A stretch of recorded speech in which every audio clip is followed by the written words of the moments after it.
जागतिक कर्मेर बंधन থেকে মুক্তি আর বিশুদ্ধ আধ্যাত্মিক জ্ঞান অর্জনের উপায় হলো শ্রীমদ্ ভাগবত। দাপর যুগের শেষ এবং কলির আরম্ভ, এই সন্ধিক্ষণেই সেই ব্যাস পুত্র সুখদেব গোস্বামী সেই পরীক্ষিত মহারাজকে সেই অমৃত তত্ত্বকথা শুনিয়েছিলেন। যে তত্ত্বকথার মধ্যে আমাদের সনাতন ধর্মের যে মূল গ্রন্থ, সেই বেদ, চারখানা আমাদের বেদ আছে, ঋগ্বেদ, সামবেদ, যজুর্বেদ, অথর্ববেদ।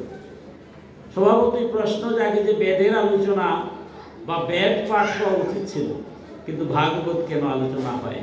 দেখুন, আমাদের আদিগ্রন্থ বেদ, বেদ ঋষিগণ কেউ সৃষ্টি করেন নাই, শ্রুতি ঋষিগণ ধ্যান উপলব্ধির মাধ্যমে বেদকে পেয়েছেন। তাই যারা ধ্যান উপলব্ধি করে বেদ পেয়েছেন তার ব্যাখ্যা করা তো সহজ নয়। বঙ্গানুবাদ দিয়ে বেদের ব্যাখ্যা হয় না, ভাবার্থবাদ দিয়ে বেদের আলোচনা করতে হয়, কঠিন। তাই চারখানা বেদের যদিও রচনা করেছিলেন ব্যাসদেব, কিন্তু তার তত্ত্ব বোঝার জন্য সনাতন ধর্মে 108খানা উপনিষদ সৃষ্টি হয়েছে, কিন্তু উপনিষদের ভাষাও সহজ নয়, কঠিন।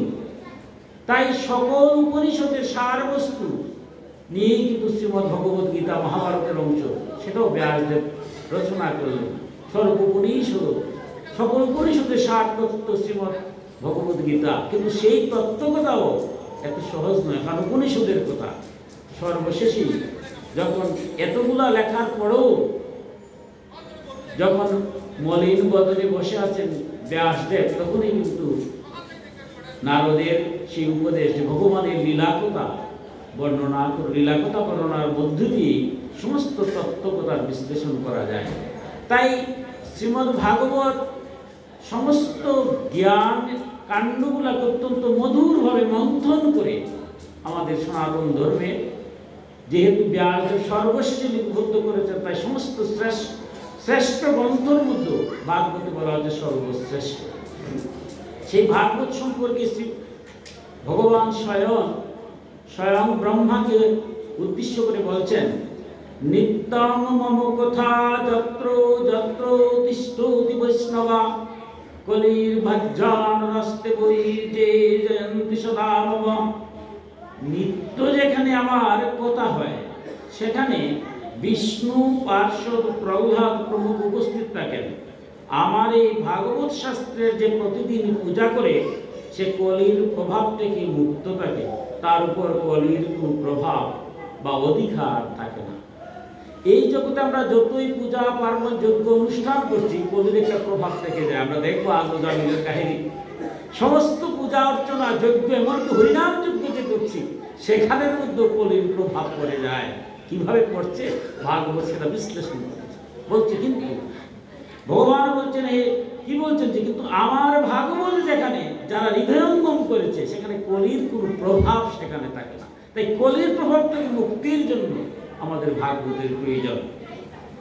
এরপরে বলছেন যত্র যত্র তবেদ পুণ্যম শাস্ত্রং ভগবতম কলৌ তত তত্র সাধু বাহু ভবানী ত্রিদোষঈশা। এই কলিকালে যেখানে যেখানে পবিত্র ভাগবত শাস্ত্র পঠিত হয়, বিষ্ণু বলেছেন আমি সকল দেবতাদের নিয়ে সেখানে উপস্থিত থাকি।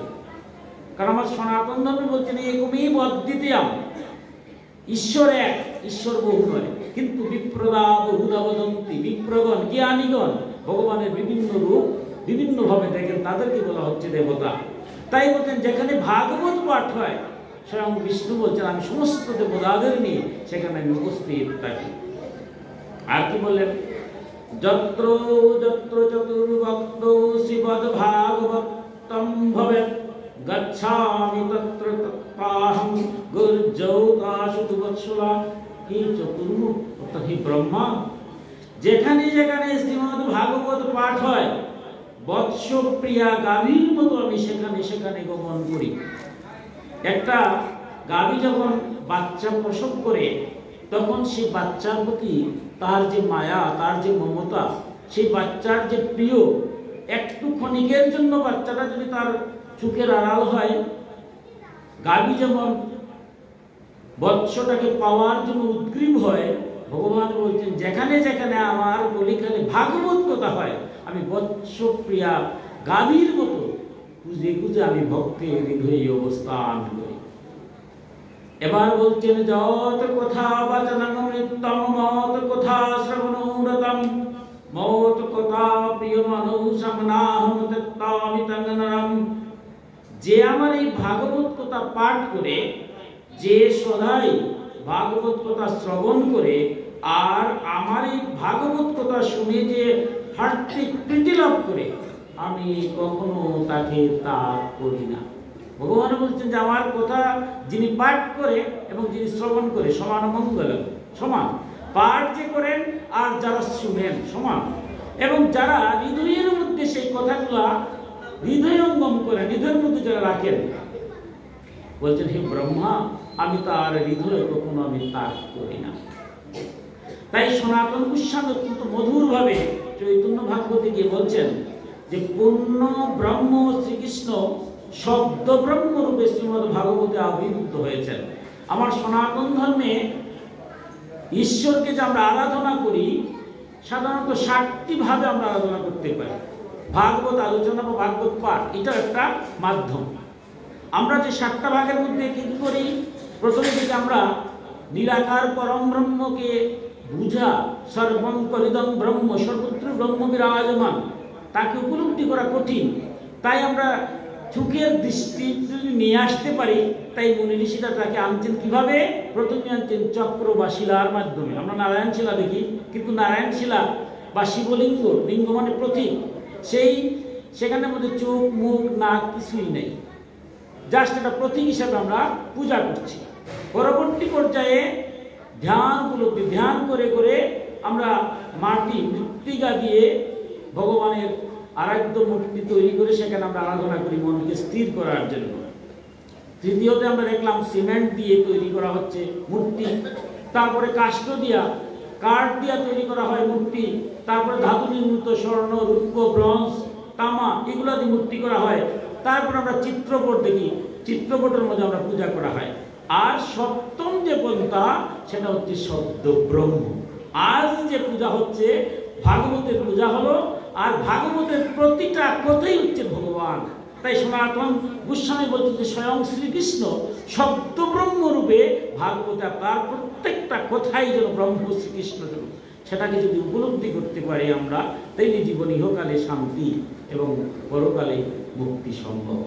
তাই আজ আমরা সেই শ্রীমদ ভাগবত মহাপুরাণে 18,000 শ্লোক, হয়তো কয়েকটা মাত্র শ্লোকে আলোচনা হতে সম্ভব হবে, কারণ এগুলা মধুর ব্যাখ্যা করেছেন। আজকে আমরা সেই পরম ভক্ত, আমরা যে হরিনাম কীর্তন করছি, এই কলিকালে হরিনাম কীর্তনের যে কত মাহিত্য, কতভাবে বর্ণনা করা হয়েছে, সেই ভগবানের যে নামের যে কি মাহিত্য, আজকে সেই তত্ত্বগুলাই প্রবেশ করতে যাচ্ছি। আমরা জানি সেই ভাগবত যখন পরীক্ষিত মহারাজকে সুখদেব গোস্বামী একের পর এক বিভিন্ন প্রশ্ন করেছে সুখদেব গোস্বামী, আর সেই উত্তরগুলা দিচ্ছেন। শুনতে শুনতে ষষ্ঠ স্কন্ধে এসে রাজা পরীক্ষিত এবার সুখদেব গোস্বামীকে বলছেন, কি বলছেন? হে মহাভাগ, আমি এখন আপনার কাছে সেই উপায়ের কথা শুনতে চাই যার অনুষ্ঠান করলে মানুষের নানাবিধ দুঃখ সহ যাতনাপূর্ণ নরকে না যেতে হয়। আপনি অনুগ্রহ করে আমাকে সেই উপদেশ দান করুন। রাজা পরীক্ষিত তিনি আমাদের মতো সংসারী ছিলেন, তাই তিনি এবার প্রশ্ন করেছেন আমাদের হয়ে যাবে যে আমরা যে যাই বলি ইহকালে আমরা শান্তি চাই। এই যে আমরা বলছি বিশ্ব শান্তি, বিশ্ব শান্তি তো হবে আগে আমার নিজের শান্তি হবে, আমার পরিবার শান্তি হবে, আমার সমাজ শান্তি হবে, আমার দেশ শান্তি হবে, তবেই তো বিশ্ব শান্তি। বিশ্ব শান্তি কল্পে করছে, বিশ্ব শান্তি কল্পে শান্তি যদি পেতে চাই তাহলে দুঃখ তাড়া যাবে না, দুঃখ কষ্ট আমরা চাই না। তাই না বলছেন যে এমন কি অনুষ্ঠান করলে বা কোন কর্মটা করলে আমরা কখনো নরকে যেতে পারবো না। মৃত্যুর পরে যে আমরা নরক যন্ত্রণা বলছি, আবার এই নরক যন্ত্রণা মানে কর্মের বন্ধনে আমরা ইহকালে বারবার জন্মগ্রহণ করতে হয়। তাই বলছে আমাকে সেই তত্ত্বকথাটা বলুন যাতে মৃত্যুর পরে কোনো নরক যন্ত্রণা পেতে হয় না, আর কর্মের বন্ধনে আমরা যেন বারবার দুঃখ কষ্টে নিমজ্জিত হই। আমরা চাই শান্তি, আমি চাই আনন্দ। তাই কি করলে সেটা সম্ভব আপনি কৃপা করে বলুন।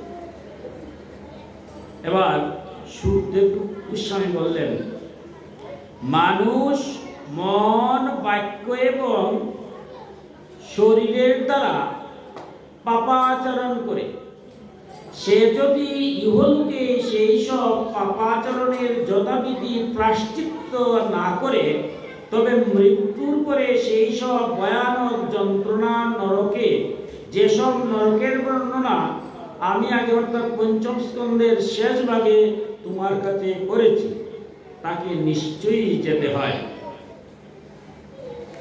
সুখদেব গোস্বামী বললেন যে মহারাজ পরীক্ষিত, এই মানব জন্ম আসার পরে মানুষ মন, বাক্য এবং শরীরের দ্বারা পাপাচরণ করে।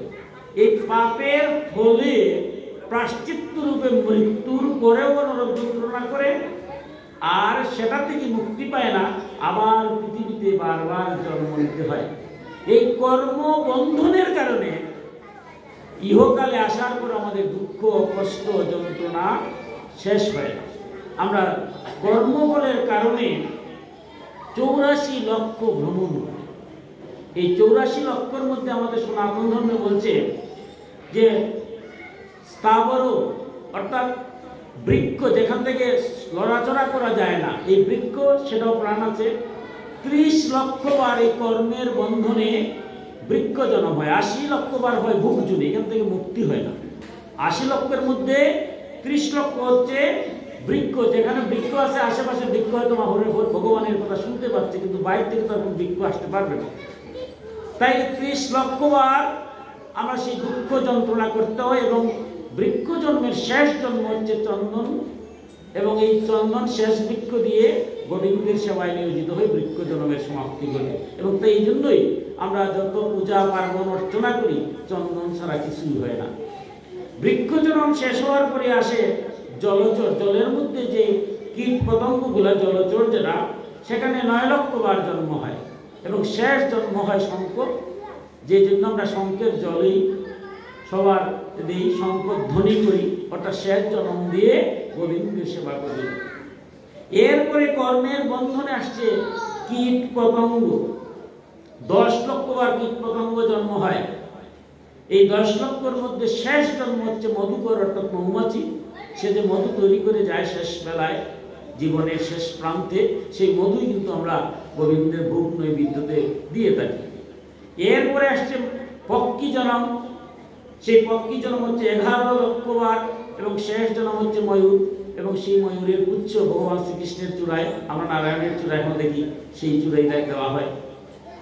এবং এরপরে আসছে বুকজুলির শেষ যেটা, সেটা হচ্ছে পশু জন্ম। 20 লক্ষ বার পশু জন্ম হয় এবং শেষ জন্ম হচ্ছে জন্ম, অর্থাৎ গরু জন্মই আমরা শেষ জন্ম।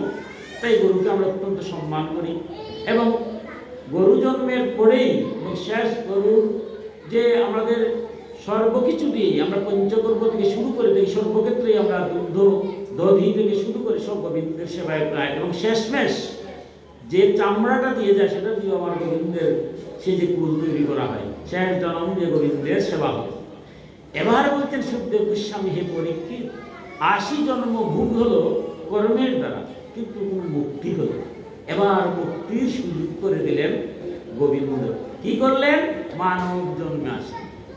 কিন্তু এই মানব জন্মে আসার পরেও মানুষ কি করছে? এবার বলছে মানুষ মন, বাক্য এবং শরীরের দ্বারা পাপাচরণ করে, এবং এই পাপাচরণ বারবার করছে।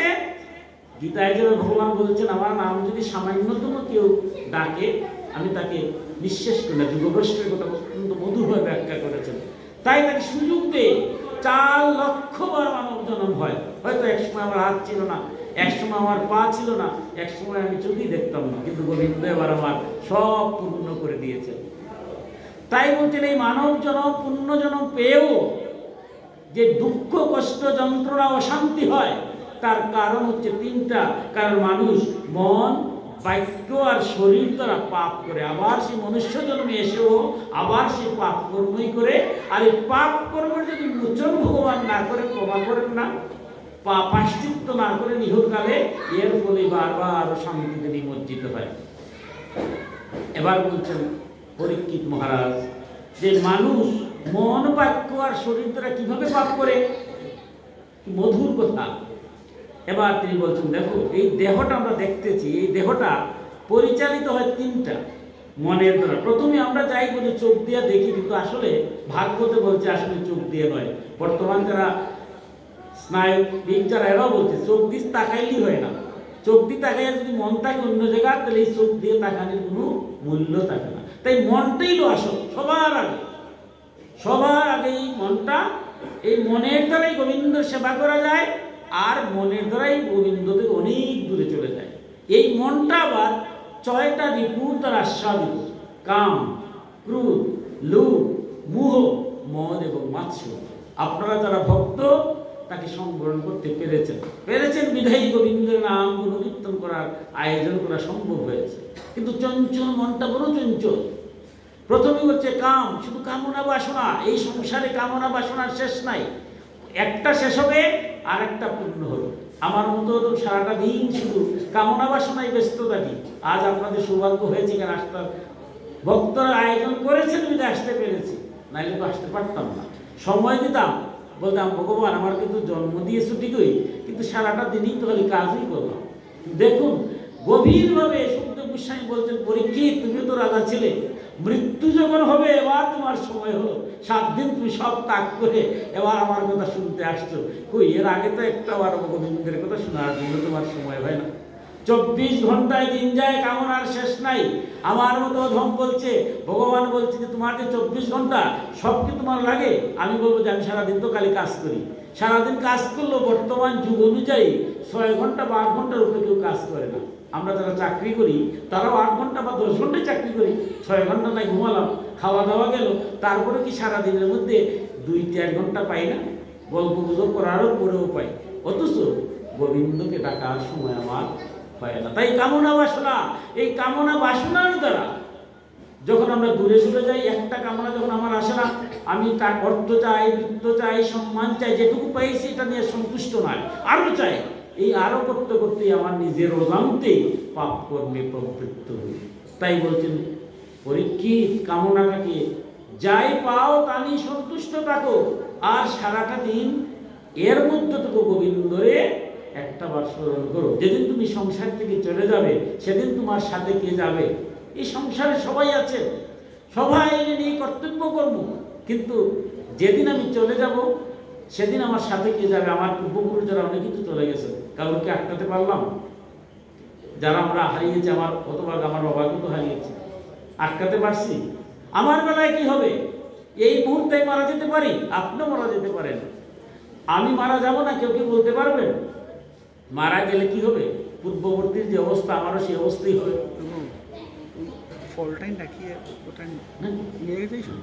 তাহলে কি হবে? এই মুহূর্তে মারা যাব না কি বলতে পারবেন না। এই মুহূর্তে মারা যাব এটা বলা যাবে, কারণ আমার আত্মীয় স্বজন প্রতিদিনই আমার চোখের সামনে সুস্থ শরীর নিয়ে হঠাৎ চলে যাচ্ছে, আমি চলে যেতে পারি। চলে গেলে কি হবে? সবই তো থাকবে এই সংসারে, থাকবো না শুধু আমি। তাইলে বলছেন পরীক্ষিত, তাহলে যেদিন তুমি চলে যাবে সেই কথা তুমি একবার চিন্তা করো, তাহলে দেখবা সকল কাজের মধ্যে ভগবানকে ডাকার, আর যারা গোবিন্দের নামটা স্মরণ করে সে কখনো দুঃখ কষ্ট পায় না। তাই কামনাকে তুমি বসে আসতাম। এরপরে বলছেন ক্রোধ, এই দেহের মধ্যে রাগহীন, রাগ থাকতে পারে, সংসারে রাগ থাকে, আমরা তো মানুষ, কিন্তু ক্রোধ যেন না হয়। এই সংসারে জ্ঞানহীন যে রাগ, সেটাই হচ্ছে ক্রোধের বশবর্তী আমরা এই জগতে কি না করি, যত কিছু অন্যায় অবিচার যাই করি সব ক্রোধের বশবর্তী হইয়া। তাই বলতে তুমি এই ক্রোধের বশবর্তী হয়ে মানুষ পাপ করে, তাই ক্রোধকে সংবরণ কর। যারা করে তারা পাপ করে না, তাদের দুঃখ হয় না। আর যারা ক্রোধকে সংবরণ করতে পারে না তারা পাপ হয়, পাপের ফল ভোগ করতে হয়। কাম, ক্রোধ, লোভ, এই সংসারে লোভের বশবর্তী হয়ে আমরা কি না করি, যত কিছুই করি সমস্ত বেশিরভাগ ক্ষেত্রে আমরা লোভের বশবর্তী হইয়া। লোভকে সংবরণ যারা করেছেন তারাই জগতে শান্তি লাভ করেছেন। তাই যে কোনো উপায় হোক আমার লোভকে সংবরণ করতে হবে। কাম, ক্রোধ, লোভ, মোহ। মোহ মানে কি? বুঝেও বুঝি না একটা করা উচিত,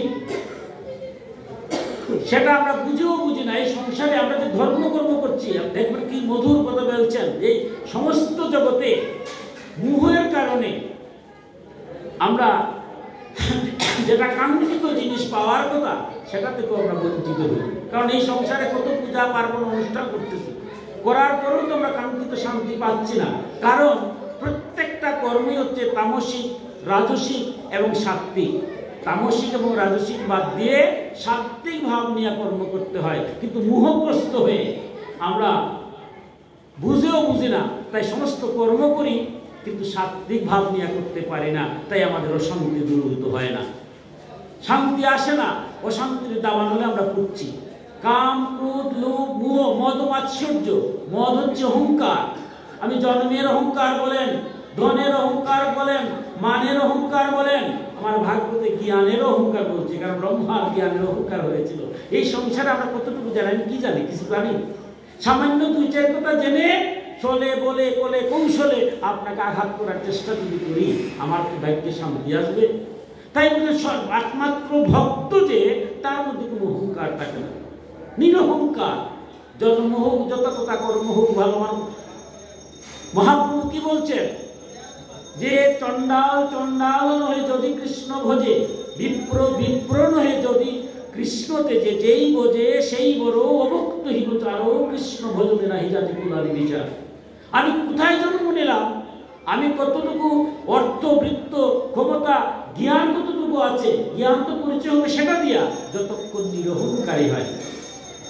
শিবগীতাতে দেবদেব শিব বলছেন, ফলন্ত বৃক্ষের শাখা যেমন ফলের ভারে নিয়ে যায়, যারা প্রকৃত জ্ঞানী তাদের মাথাটা সবসময় নত থাকে। আর শুকনো ডালকে আপনি টেনে ভেঙে ফেলবেন, কিন্তু মাথা নোয়ায় না।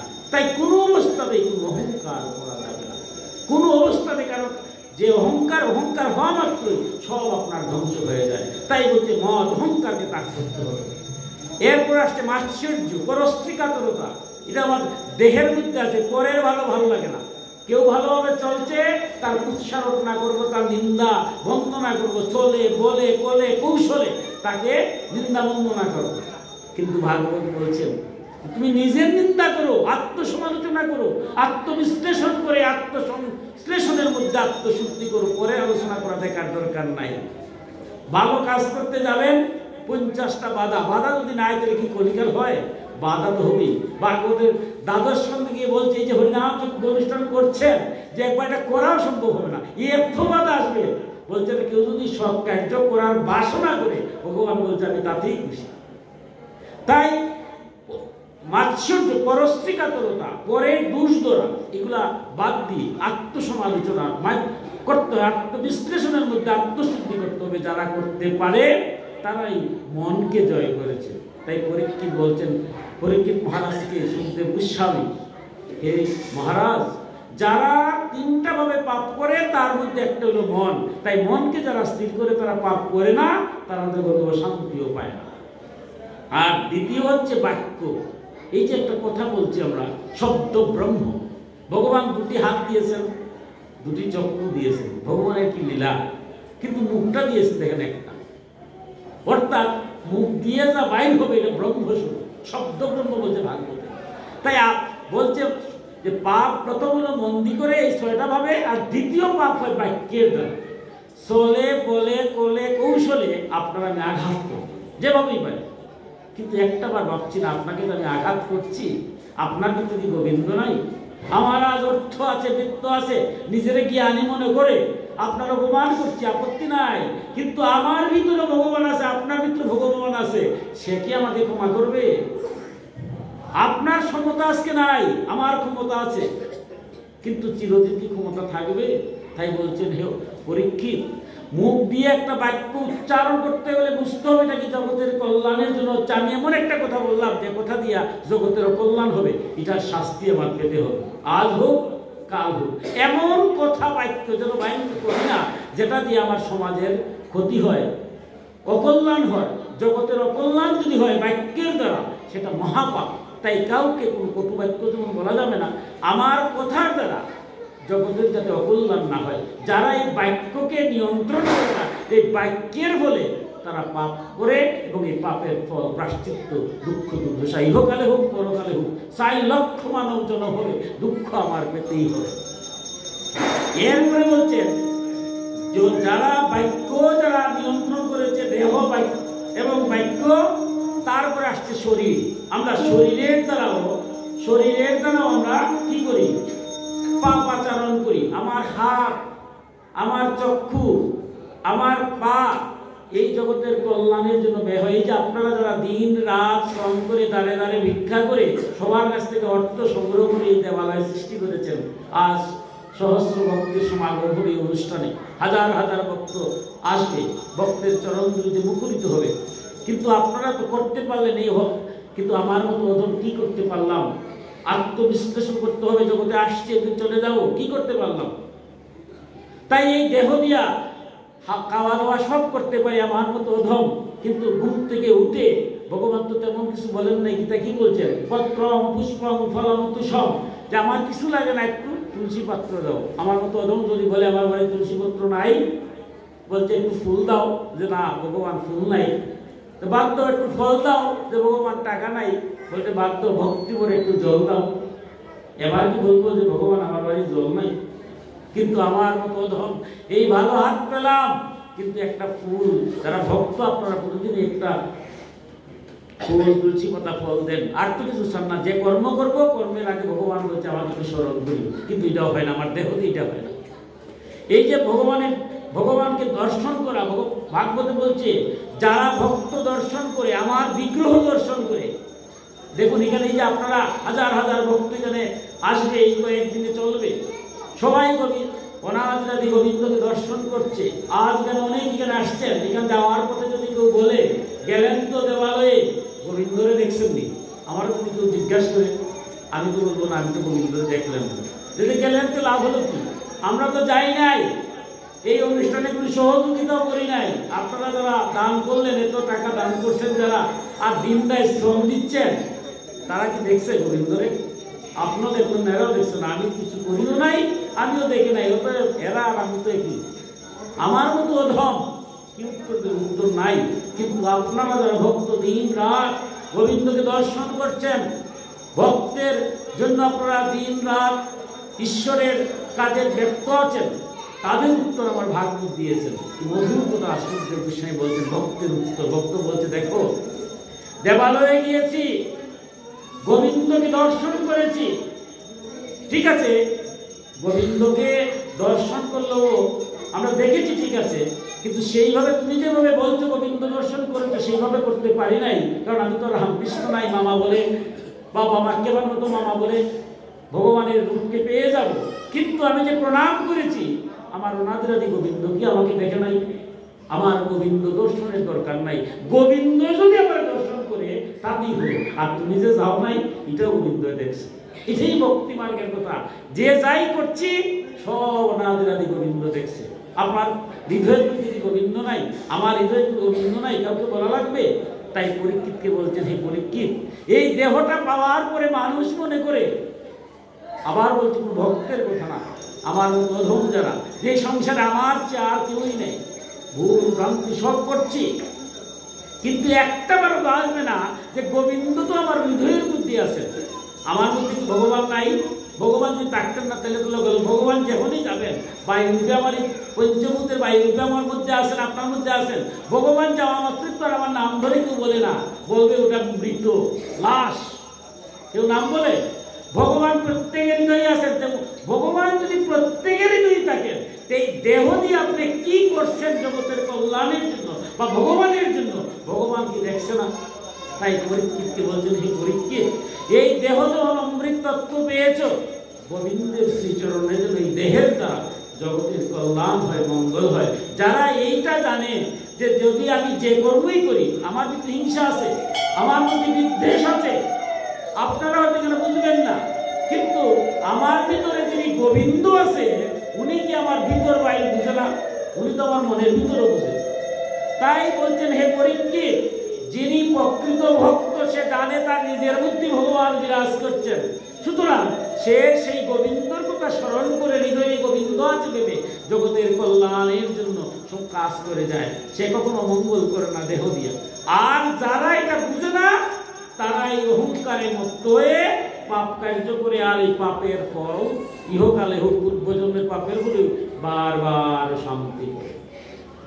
এবার বলছেন, সেই জন্য এই জন্মের মৃত্যুর পূর্বে শরীর অপটু হওয়ার আগে সতর্ক ও সংযত চিত্তে পাপের গুরুত্ব ও লঘুত্ব বিবেচনা করে অবিলম্বে পাপের নিষ্কৃতি নিমিত্ত প্রায়শ্চিত্ত করা উচিত।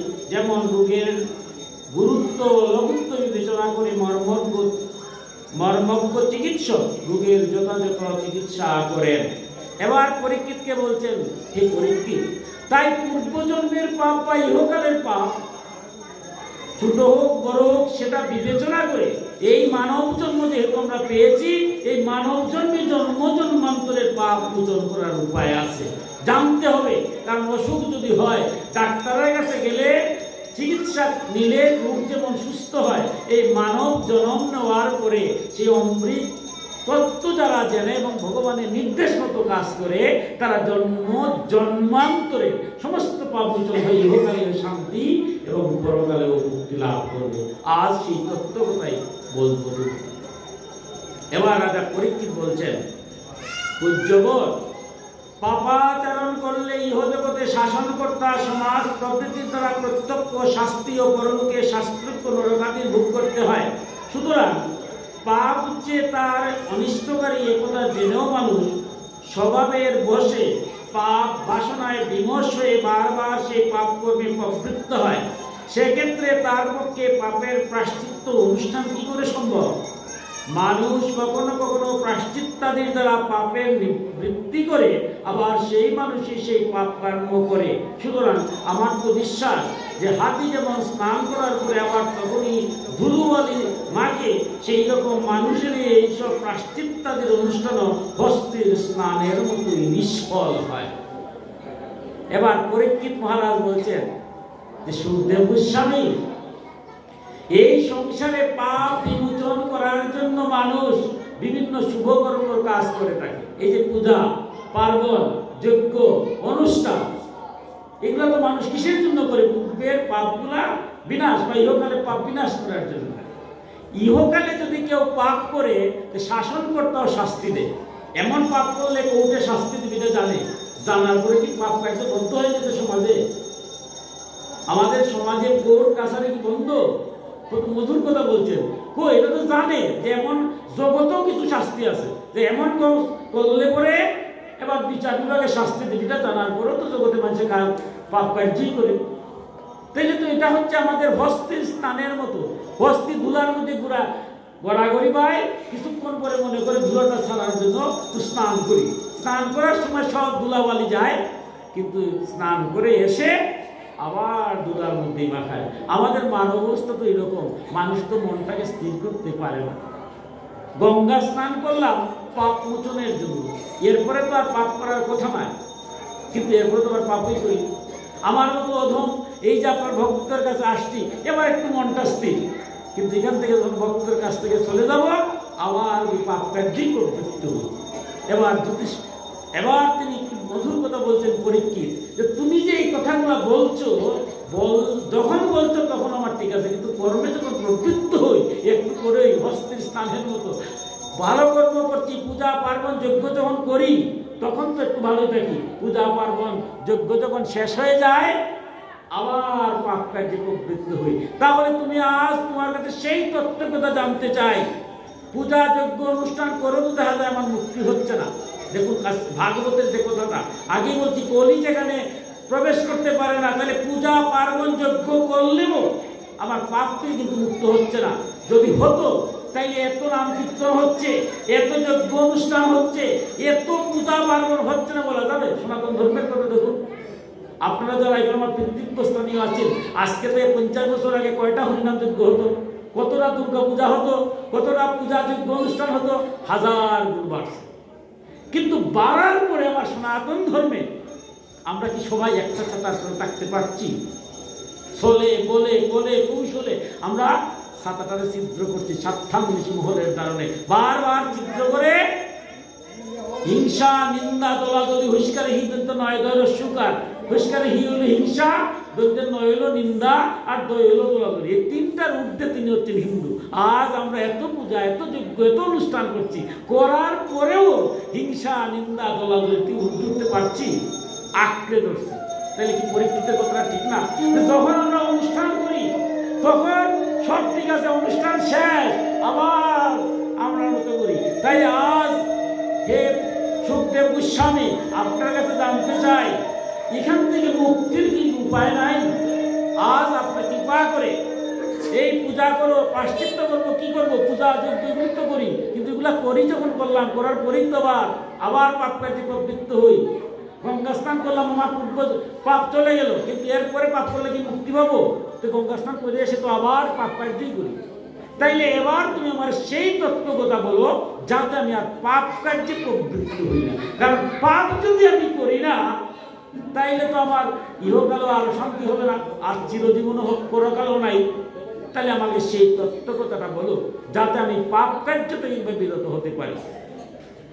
এবার সুখদেব গোস্বামী বলছেন, বস্তুত প্রায়শ্চিত্তরূপ কর্মের দ্বারা পাপরূপ কর্মের মূলোচ্ছেদ হয় না, কারণ অবিদ্যা সমাচ্ছন্ন অজ্ঞানী জীবে ওইসব কর্মের অধিকারী।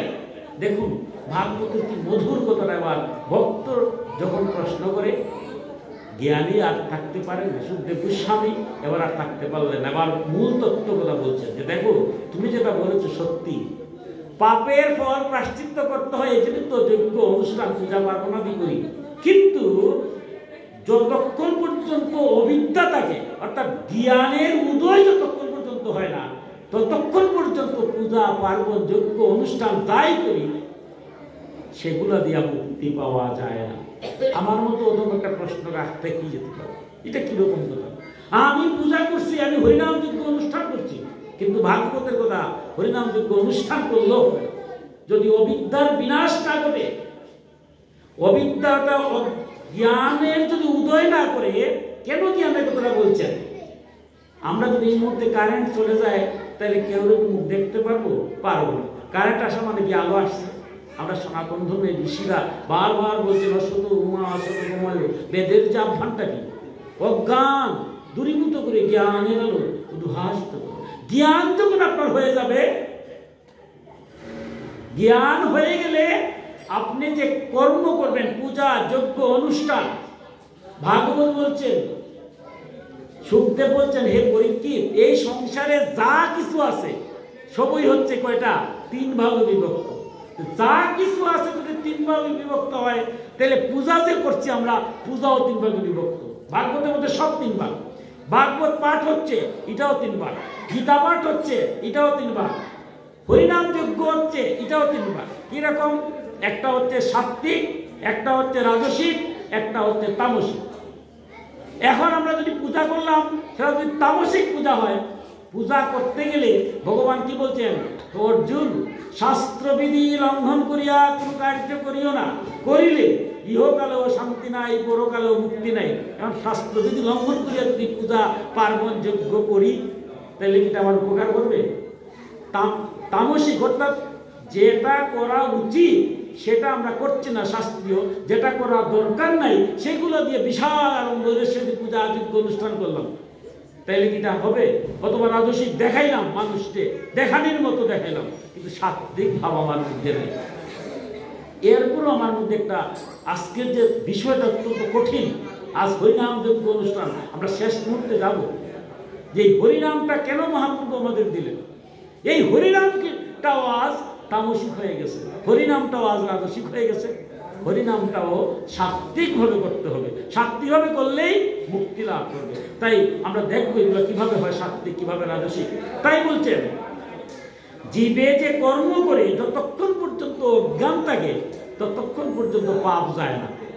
জ্ঞানের মাধ্যমে যখন করে বুঝতে হবে, মোহগ্রস্ত হয়ে হবে না। তাই বারবার এই যে তুই বলতো কর্ম করি ঠিকই, পূজা পার্বণ যজ্ঞ করছি, কিন্তু সাত্বিক ভাব নিয়ে তো করছি না, বিধায় আমাদের মঙ্গল হচ্ছে না। যে মানুষ সুকৃত্য সেবন করে রূপটাকে চুতে পারে না। কি মধুর কথা! আজ থেকে হাজার হাজার বছর আগে আমার ভাগবতী মধুর কথা। আজকে তো আমার ডাক্তাররা আছেন, ডাক্তাররা বলতে যে ঔষধ খাওয়ার মধ্যে কোনো গাম্ভীর্য তো আছে, যাতে অসুখ না হয়, এটা লোকতা। আপনি সুকৃত্য খাবেন, এমনভাবে খাওয়া দাওয়া করবেন, এমনভাবে চলবেন যাতে আপনার অসুখই আসে। অসুখ না আসাটা হলো আমার কাম্য। ডাক্তারের কাছে গেলে ডাক্তার কি বলে? অসুখ হয়েছে ঔষধ খাও, এটা কিন্তু মুখ্য। আমার যদি অসুখই হয় না, অসুখ কিভাবে হয় না ডাক্তার জানে, সুকৃত্য তারা জানেন। আমরা আমাদের যে চিকিৎসা শাস্ত্রে আমাদের অত্যন্ত মধুর কথা, আজকে যেটা চিকিৎসা শাস্ত্র আধুনিক, সেখানেও বলা হয় যে আপনি কতগুলো নিয়মের মধ্যে চলবেন, দেখবেন আপনার অসুখ আসবে না। তো অসুখই যদি না আসে তাহলে আমার ওষুধের দরকার আছে। তাই বলছেন যে এমন কর্ম করতে হবে যে কর্ম করলে কোনো পাপই আসবে না। তাই তোমার দুঃখ কোথা থেকে হবে? সেই তত্ত্বকথাটাই আজ তোমাকে বলবো। হে মহারাজ, যে মানুষ নিয়মাদির নিয়ম পালন করে সে ক্রমে ক্রমে পাপ বাসনা থেকে মুক্ত হয়ে কল্যাণকর তত্ত্বজ্ঞান লাভে সমর্থ হয়। তাই এই মনুষ্য জন্ম নেওয়ার পরে বলছে আমার সনাতন ধর্মগুলা নিয়মটা কেন করা হয়েছে? সুপত্যর মতো। পত্য যদি সঠিকভাবে, কারণ রূপ জীবন আসবে না, নিয়মগুলো আমার সনাতন ধর্মে যা আছে সেটা যদি আমরা পালন করি সঠিকভাবে, তাইলে ইহকালে আমার আর পাপও হবে না, পূর্বকালের পাপও আমার ইহকালের কর্মের দ্বারা মোচন হয়ে যাবে। তাই বলছেন এবার, আগুন যেমন সুমহৎ ঝাড়খণ্ডকে বৈশ্যসাৎ করে, সেই রকম ধার্মিক ও শ্রদ্ধাবান ধীর পুরুষ তপস্যা, ব্রহ্মচর্য, ইন্দ্রিয় দমন, মনসংযম, দান, সত্য, বাহ্যপন্তর সুচিতা, যম, নিয়ম, এই 9টি সাধনের দ্বারা মন, বাক্য ও শরীর দ্বারা কৃত সুমহৎ পাপকে বশীভূত করে থাকে। যে পাপ যেটা দিয়া হয়, সেই মন, বাক্য আর শরীর, এই তিনটাকে বাঁধতে হবে। বাঁধার জন্য আবার 9টা কি বলছেন? 9টা সাধন আছে। এই 9টা সাধন যারা সঠিকভাবে করতে পারেন, তারা অগ্নি যখন বাঁশঝাড়ের যদি অগ্নি প্রজ্বলিত হয়, বাঁশঝাড় যেমন ধ্বংস হয়ে যায়, জন্মান্তরের যত পাপ আছে সমস্ত পাপ দুঃসিবাত হয়ে যাবে। ইহকালে পূর্ব জন্মের শেষ হয়ে দেবেন, ইহকালে দিব্য নতুন সুন্দর আনন্দময়। কারণ এই জীবনটা, মানব জীবনটা হলো সদা আনন্দময়। আপনি আনন্দের মধ্যে থাকবেন। এই যে অনুষ্ঠানাদি করছেন, যদি আনন্দ আপনার মধ্যে না থাকতো তাহলে কি গোবিন্দকে দর্শন করার এরকম একটা সুন্দর মন্দির তৈরি করতে পারতেন? মন ধীর, মন যেখানে স্থির হয় তারাই পারে যারা আনন্দের মধ্যে আছে। আনন্দ তারাই পাবে যারা মধ্যে পাপ নাই। পাপ থাকলে সে কখনো মন্দিরে আসে না। পাপ যদি শরীর লোকাকে ভালো কাজে সে যায় না। তাই সেই রকম নিষ্পাপ নিষ্কণ্টক হতে গেলে বলছেন কি করতে হবে? 9টা জিনিস, এখন একটা একটা করে 9টা জিনিস কি বলছেন? এইভাবে আমরা মনটাকে, মন, বাক্য এবং আর কি বলছেন, বাক্য, মন, বাক্য আর শরীর, এই তিনটাকে কন্ট্রোল করতে হবে। প্রথমেই বলছেন দেখো তপস্যা। তপস্যাটা মানে কি? আমার সনাতন ধর্মে দেখবেন বলছেন ঘুম থেকে ভোরে উঠে আগে বলছেন ব্রহ্মা মুরারি ত্রিপুরান্তকারী, এরকম আমাদের মন্ত্রগুলো বলতে হয়। আমাদের সনাতন ধর্মে বলছে যে সূর্য উদয় হওয়ার 1 ঘন্টা 34 মিনিট পূর্বে, অর্থাৎ ব্রহ্ম মুহূর্ত বলা হয়, আমাদের হরিনাম কীর্তন সেই মুহূর্ত শুরু হয়, অর্থাৎ সেই সূর্যোদয়ের আগে উঠতে হবে। শিব মহাপুরাণে দেবাদিদেব শিব বলছেন আমার ত্রিরত্ন, আমার যে ঊর্ধ্বের নেত্রটা, চোখটা থাকে, যে মানুষ কোন সময় ঘুম থেকে উঠে, অর্থাৎ সূর্য উদয়ের আগে যদি উঠে আর ত্রিসন্ধ্যার সময় যদি ভগবানকে ডাকে, ওই 2 সময় যদি ডাকে, বাকি সময়টা আমি তার সারাদিনে আমার 2 চক্ষু দুটাকে উদ্ধার করে নিই। তাই দেখবেন আমার মায়েরা আগে আগে বলতেন সূর্য উদয়ের আগে গোবরচিটা দিতে হয়। সেটা কোথা থেকে আসছে? কারণ সূর্য উদয়ের আগে ঘুম থেকে উঠে গোবিন্দের জন্য আমরা করবো।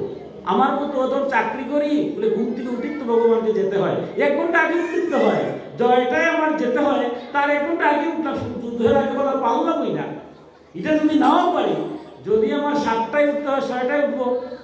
গোবিন্দকে আমরা তপস্যা, এটা তপস্যা। মন, এটা হলো গৃহস্থ আশ্রমের মতো, এটা তপস্যার মতো, যে আমি যে সময় পারি সূর্য উদয়ের আগে উঠলে পারলাম, যদি নাও পারি তাই অন্তত 1টা ঘন্টা আগে উঠি। এই হাত দিয়ে যদি এই মুহূর্তে প্যারালাইজড হয়, হবে না, কেউ বলতে পারবেন না, তাহলে তুই হাত দিয়ে কিছু করতে পারবো না। তুই গোবিন্দর জন্য একটু তুলসী পাতা, একটু ফুল, একটু জল গোবিন্দকে দেবো। আমার সনাতন ধর্মে আমরা বড় আজ হতবাকা, খুব কষ্ট হয়। আমরা এমন হতবাকা, আমার অনেক যুবকরা এখানে উপস্থিত হয়েছে। আমার নৈমিষার নামে সনাতন ধর্মে একটা গবেষণা কেন্দ্র আছে, আমার ইউটিউব আছে। আপনারা নৈমিষার ইউটিউবে গেলে নৈমিষার নাকি দেখেন, এখানে অনেক উপদেষ্টারা আছেন, অনেকেই দেখেন, একটা গ্রুপ আছে। আমার মূল বিষয়টি হচ্ছে তরুণ সমাজ। যে জাতির তরুণ সমাজ, যুব সমাজ ধ্বংস হয়ে যায়, এই জাতির টাকা না টাকা এক। আজ আমরা বড় হতভাগা, আমাদের ছেলেমেয়েরা লেখায় পড়ায় অনেক শিক্ষিত হচ্ছে, ঠিক আছে, কিন্তু অনেকেই দেখা যায় বিপদগামী হয়ে যাচ্ছে। এটার কারণটা কি? যে ছেলে মেয়ে ঘুম থেকে উঠে যদি আমরা অভ্যাস করতে পারি, অন্তকে যাই সূর্যোদয়ের নাই পারো যে সময় উঠো, একটু আগে উঠে একটু জল তুলছে ভগবানকে দাও। সন্ধ্যার সময় যদি বাড়িতে থাকো, একটু গোবিন্দের নাম লও, আর না যে সময় আসবে গোবিন্দকে দেবে। সেই ছেলে মেয়ে তো কখনো মা বাবাকে তাক করে ঘুরতে যেতে পারে না, সেটা কি আমরা করতে পারি না? তাই আমার ছোটবেলা থেকে ছেলে মেয়ের জন্ম দিলেই তো হবে না, মা বাবা হওয়া যায় না। কারণ ছেলে মেয়েকে যদি মানুষ করে রাখতে পারি, তাহলে এর চেয়ে অধম আর হয় না। আজ আমার ছেলে বিপদে হলো, আমার মেয়ে বিপদে গেল, সবাই তো আমাকে গালি দিবে, আমি দোষী, অবশ্যই আমি পারি না। কিন্তু আপনারা কি বাঁচবেন? আপনারা যে যত ধর্মকর্ম করছেন, বারবার বলছেন জগতের কল্যাণই পরম ধর্ম। আমার ছেলে বা আমার মেয়ে যদি বিপদে যায়, এই ক্ষেত্রে কি আপনার কোনো কর্তব্য ছিল না? এই সমাজে আমরা এত অনুষ্ঠান করি, এত যজ্ঞ করি, প্রত্যেকের চোখটা যদি খোলা থাকে, তো এই প্রত্যেকটা এলাকার একটা ছেলে বা মেয়ে কি বিপদে যেতে পারে? কিন্তু এখানের মধ্যে আমরা আরো সমস্যা। আমি যখন ছোট ছিলাম, রাস্তায় হাঁটতে গেলে চিন্তা করতাম, আমার তীর্থস্থানে কেউ যদি দেখে উল্টা পাল্টা চলে, উপায় নাই। বাসা থেকে বললে আমার বাবায় আবার উত্তবুদ্ধ। আর আজ আমি এমন শিক্ষিত হয়েছি, আমার মেয়ে কিংবা ছেলে যদি উল্টা পাল্টা চলে আর আপনি এসে আমাকে বলেন, প্রথমেই আমি আপনাকে বলি, আপনি বলার কে? আমার ছেলে বা মেয়ে কিভাবে চলবো? যেদিন থেকে আমি এই কথাটা বললাম, ধ্বংস করে দিলাম যুব সমাজটাকে। কারণ আমার ছেলে কি আপনার নয়, আমার মেয়ে কি আপনার নয়?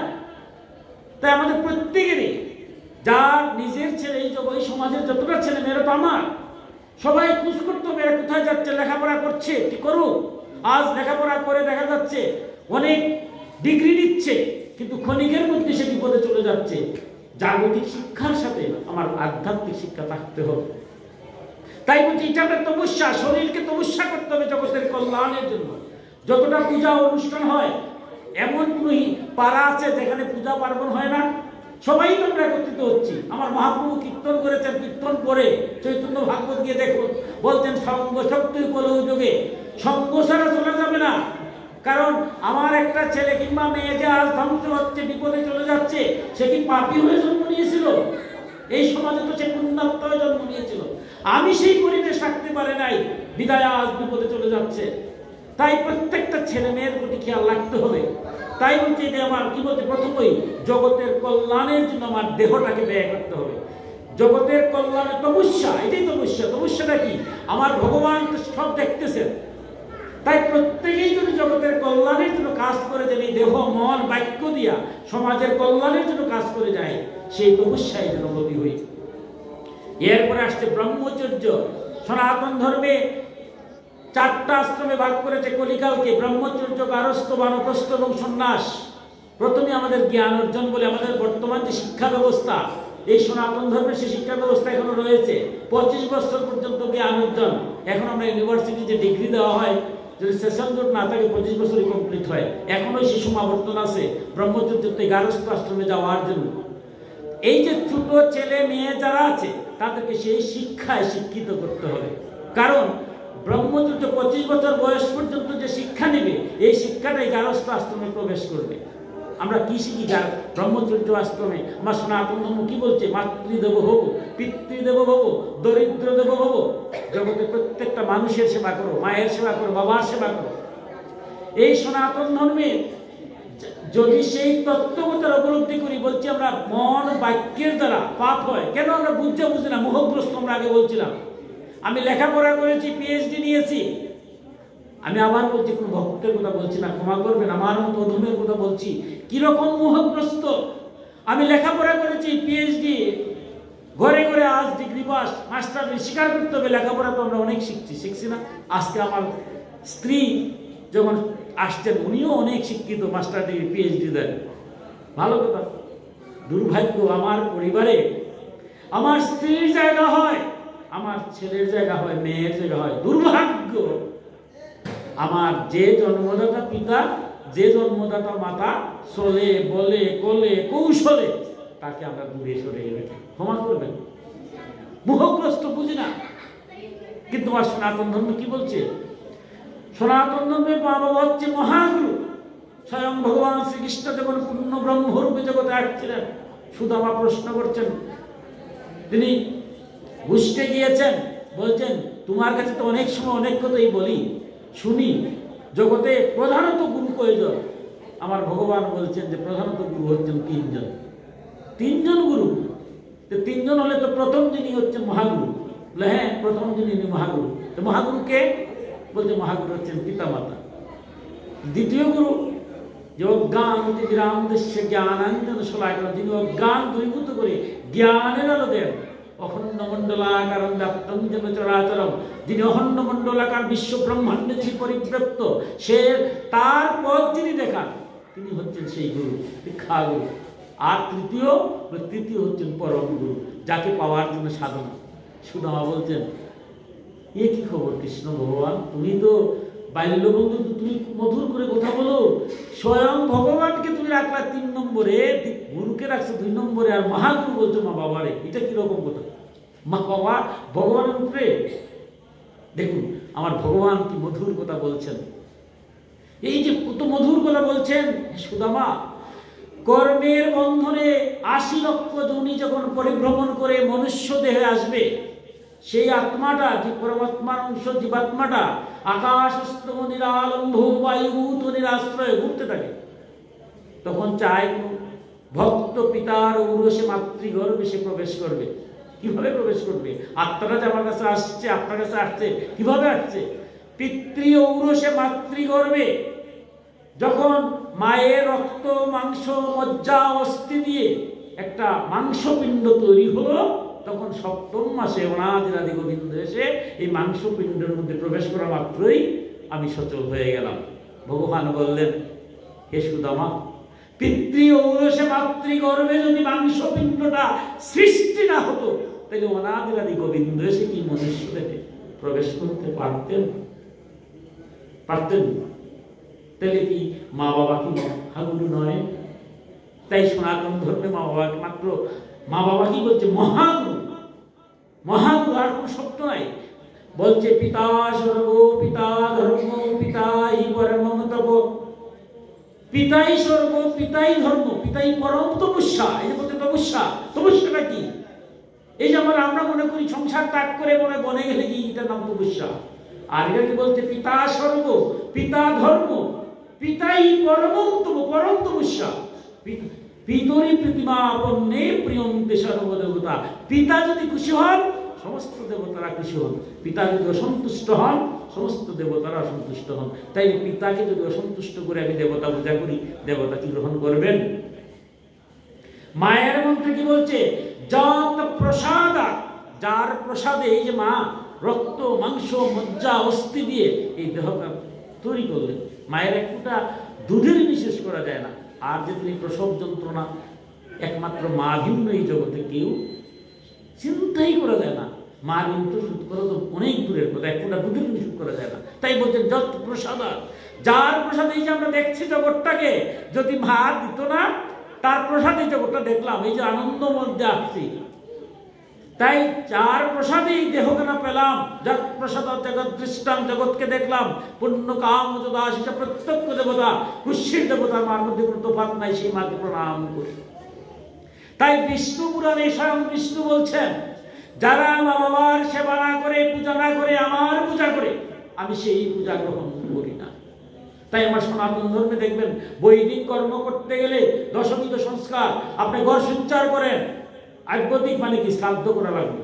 পিতৃপুরুষের উদ্দেশ্যে জল না দিয়ে পারবেন না। আপনার ছেলের অন্নপ্রাশন করবেন, হবে না, আগে পিতৃপুরুষের জল দিতে হবে, আধ্যাত্মিক করতে হবে। এমনকি বিবাহের দিন রাত্রিবেলা বিবাহ করবেন, দশমীর সবচেয়ে শ্রেষ্ঠ, রাত্রিবেলা শ্রাদ্ধ করতে হয়, নামদিমুখ। এই যে নামদিমুখ বলা হয়, নামদিমুখটা কি? শ্রাদ্ধ। পূর্বপুরুষের উদ্দেশ্যে আগে জল দিবেন, নাহলে বিষ্ণু বলছেন হবে না, কোনো কার্য হবে না। আগে আমার তাই সনাতন ধর্মে সবার আগে শ্রাদ্ধ, তারপরে পূজা। যত শুভ অনুষ্ঠান আছে দেখুন সবাই আধ্যাত্মিক করা হয়, অর্থাৎ পূর্বপুরুষের উদ্দেশ্যে জল না দিয়ে, আমার বাবা যার কাছ থেকে আসছেন, আমার বাবা আছেন, আমাকে তো ওরও বলতে পারে, তাহলে আমি জল দেবো কারে?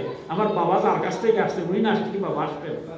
তাই পূর্বপুরুষের উদ্দেশ্যে জল না দিয়ে, কিন্তু যাদের ঘরে মা বাবা আছেন এদের মতো ভাগ্যবান এই সংসারে কে আছে? কিন্তু আমরা মুখগ্রস্ত, বুঝেও বুঝি না। তাই যেভাবেই হোক মা বাবাকে যদি আমি ত্যাগ করি, তার ফল আমার পেতে হবে। তাই বলছি না, এই ব্রহ্ম তপস্যার মাধ্যমে এই তত্ত্বকথাটা জানতে হবে। এরপরে বলছি কি? মন সংযম, মনটাকে সংযম করতে হবে, মনটাকে স্থির করতে হবে। এই সংসারে যত পূজা পার্বণ যজ্ঞ অনুষ্ঠান করছে, একটু আগে বলছিলাম যে 3 ভাগে ভাগ হয়ে যায়, এর জন্য মঙ্গল হচ্ছে না। বিশাল ব্যাখ্যা, আমি সেদিকে যাচ্ছি না, কারণ কলিকালে যেহেতু হরেন নামই মুখে বললাম যে নাম নাম নাম ছাড়া কিছু নেই। সেই নামটাও ভাগবত এসে বলছে যে সব যদি 3টা ভাগে বিভক্ত হয়, হরিনাম যে অনুষ্ঠান 3 ভাগে বিভক্ত। আপনি যদি ভাগবতের কথা বলেন যে জগতে যা আছে সব 3 ভাগ, তাহলে হরিনাম যে অনুষ্ঠান 3 ভাগ, স্বভাবতে আমার মতো কষ্ট হবে। যেটা কিরকম কথা? নাম যদি 3 ভাগে হয়, তা যাবো কোথায়? আর মহাপ্রভুটা দিলেন কেন? দেখুন কিভাবে নাম যজ্ঞটা 3 ভাগে হয়। বলছে সাধকের ধরন অনুসারে 3টা ভাবে উদ্ভব হয়। যারা সত্যগুণের অধিকারী তারা সাত্ত্বিকভাবে যজ্ঞ করেন, যারা তমগুণের অধিকারী তারা তামসিকভাবে করেন, যারা রজগুণের অধিকারী তারা রাজসিকভাবে করেন। তাহলে রজগুণটা কি? অহংকার। আমার মধ্যে যখনই অহংকার, আমার ধনের অহংকার হোক, মানের অহংকার, ভক্ত আপনার মধ্যে কোনো অহংকার নেই, যখনই আমার মনের মধ্যে অহংকার থাকবে তখন কোনো পূজা অর্চনা যোগ্য হয় না। যুধিষ্ঠির রাজকীয় যজ্ঞ করবেন, যজ্ঞ করলেন, স্বয়ং ভগবান বলছেন যে যুধিষ্ঠির সবাইকে তো যজ্ঞের কাজ দিলে, আমারে দিবে না? যুধিষ্ঠির বলছেন প্রভু তোমাকে আবার কাজ করতে হবে নাকি? বলে কেন? আমি তো মনুষ্য জন্ম নিয়ে আসছি, তো তুমি যাই বলো, অর্জুনে আমাকে দেখেছে, ঠিক আছে তোমরা কিছু বুঝতে পারছো আমি ভগবান, কিন্তু আমি তো মনুষ্য দেহ নিয়ে আসছি, দেহ নিয়ে যেহেতু আসছি আমার কি কোনো কর্তব্য নাই? আমি এই যজ্ঞে কাজ করবো, তোমার এবার কোন যজ্ঞে কাজ দেবো? ভগবান যদি আপনি জানেন যে একজন ভগবান, উনারে কাজ দিতে পারবেন আপনি? যুধিষ্ঠির বলতে আমি পারবো, তোমার এই সমস্ত কথায় আমার কাজ হলো না, তুমি বহুত জ্বালাইছো, আর জ্বালাইন দরকার নেই। ঠিক আছে তাহলে আমি নিয়ে যাই। যুধিষ্ঠির আপনি যে বাবা রক্ষা করবো, ঠিক আছে আপনি যেটা ইচ্ছা আপনি নিয়ে যান। যুধিষ্ঠির বলে আমি তো মুক্তি দেবো। এবার উনি বলছেন যে তোমার যজ্ঞে যারাই আসবে তাদের চরণ দ্রুত কাজটা হলো। দেখুন কত কঠিন তত্ত্ব। আমাদের দেখবেন আমার পিতৃপুরুষ সেখানে আছে, অনেকেই পিতৃব্য আছেন, আমি নিজেও দেখেছি। আমার আছে মনে হয় আজ থেকে 30 বছর আগে বা 40 বছর আগে বড় যাত্রী যখন কেউ আসতো সবাই নিয়ে জল দিত। আমি নিজেও ছোটবেলায় আমি দেখেছি বাবা বলতে যাও যাও সবাই নিয়ে পাও হয়ে আসো, বড় যাত্রী সব না যেই আসছে তোমার বাড়িতে বড় যাত্রী, আজ তারা বরের সাথে বিষ্ণুর সাথে আসছে, কোনো কথা নাই, সবার পাও ধোয়াই দিতে হবে। একটা সময় ছিল, কারণ কি যখনই আপনার বাড়ি যাবে ভক্ত জ্ঞানে তাকে আত্মজ্ঞানে তার পূজা করতে হয়। স্বয়ং ভগবান কি করলেন, যারাই যজ্ঞে আসলো সবার পাওটা ধৌত করে আত্মজ্ঞান যখনই করলেন, এর অর্থটা কি আপনার মধ্যে অহংকার শূন্য হয়ে গেল। কারণ মহাপ্রভু তাই করলেন। দেখুন এই সংসারে যত পূজা পার্বণ যজ্ঞ আছে, হরিনামের সময় দেখবেন একমাত্র সব একাকার। যেদিন দধির মাণ্ড ভাঙ্গা হবে সেদিন দেখবেন এখানে ধুলাই করা করি, এখানে পিতাও আছে পুত্রও আছে, স্বামীও আছে স্ত্রীও আছেন, ব্রাহ্মণও আছেন ও ব্রাহ্মণও আছেন, ভক্ত আছেন। আমরা কতভাবে ভাগ করি না, কিন্তু দধির মাণ্ড ভাঙ্গার পরে যখন আমরা ধুলাই গোড়াগুড়ি পাই অথবা ধুলাটা যখন মাথায় নেই, তখন কি আমরা কোনো চিন্তা করি আমার মহাপ্রভুর দর্শনটা হরিনাম কীর্তনের মধ্য দিয়া জগতের প্রত্যেকের মধ্যে যে ভগবান আছে এই তত্ত্বকথাটা আমরা যেভাবেই হয়তো পিতা পরিচয়, পুত্র পরিচয়, স্বামী স্ত্রী পরিচয়, ভাই পরিচয়, এগুলো তার, কিন্তু সবচেয়ে বড় পরিচয় আমরা সবাই ভগবানের অংশ। ভগবান কি আপনার মধ্যে নাই, আমার মধ্যে নাই? তাই এই তত্ত্বকথা জগতের সর্বোচ্চ ভগবান আছেন সেটা বোঝাবার জন্য মহাপ্রভু বলতে ধুলাই করা হয়ে সমস্ত অহংকার যখন আপনি সবাই ধুলা নিয়ে যাবেন তখন কি আপনার মধ্যে কিছু থাকবে অহংকার? আমার কবিগুরু ঋষিগুলো কি বলছেন, আমার মাথা মতো করে দাও কি তোমার চরণ ধুলার মতো। তাই তুমি নিরহংকার হয়ে মন সংযত করে কাজ করবে।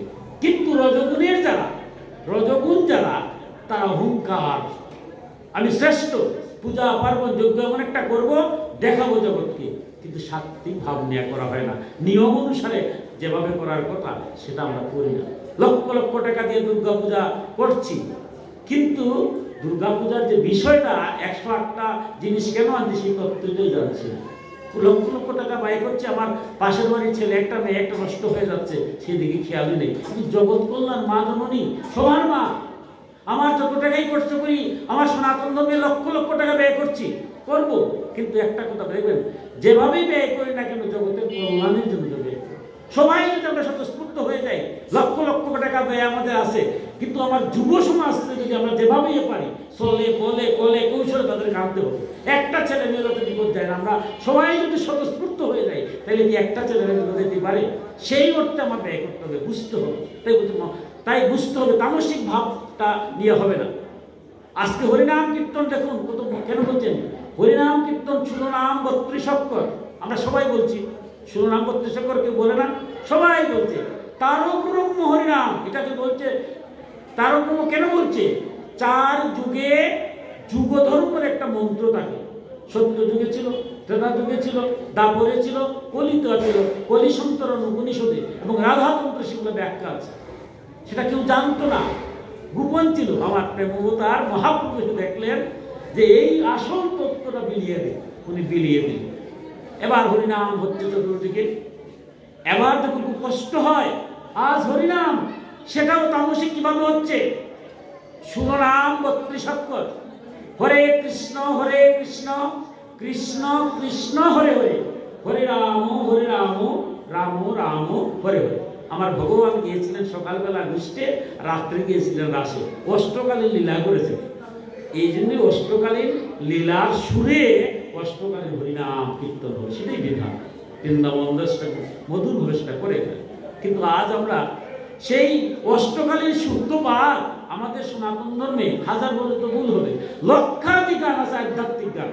এই যে একটু আগে মধুর কীর্তন বলে একটু মধুর ভালো হলো, কিন্তু আজ যারা কীর্তনী দল আসছে তারা সুর, এই যে অষ্টকালীন শুদ্ধবাদ আধ্যাত্মিক সুরবাদ, এবার ক্ষমা করবেন হয়তো আপনার এখানে হচ্ছে না, কিন্তু একটা কথা আছে না রবীন্দ্রনাথের, বনে যদি দাবানল লাগে দেবালয়ে কি বাঁচতে পারে, আগুন যদি পাহাড়ে লাগে সেটা আস্তে আস্তে ঘরে চলে আসে।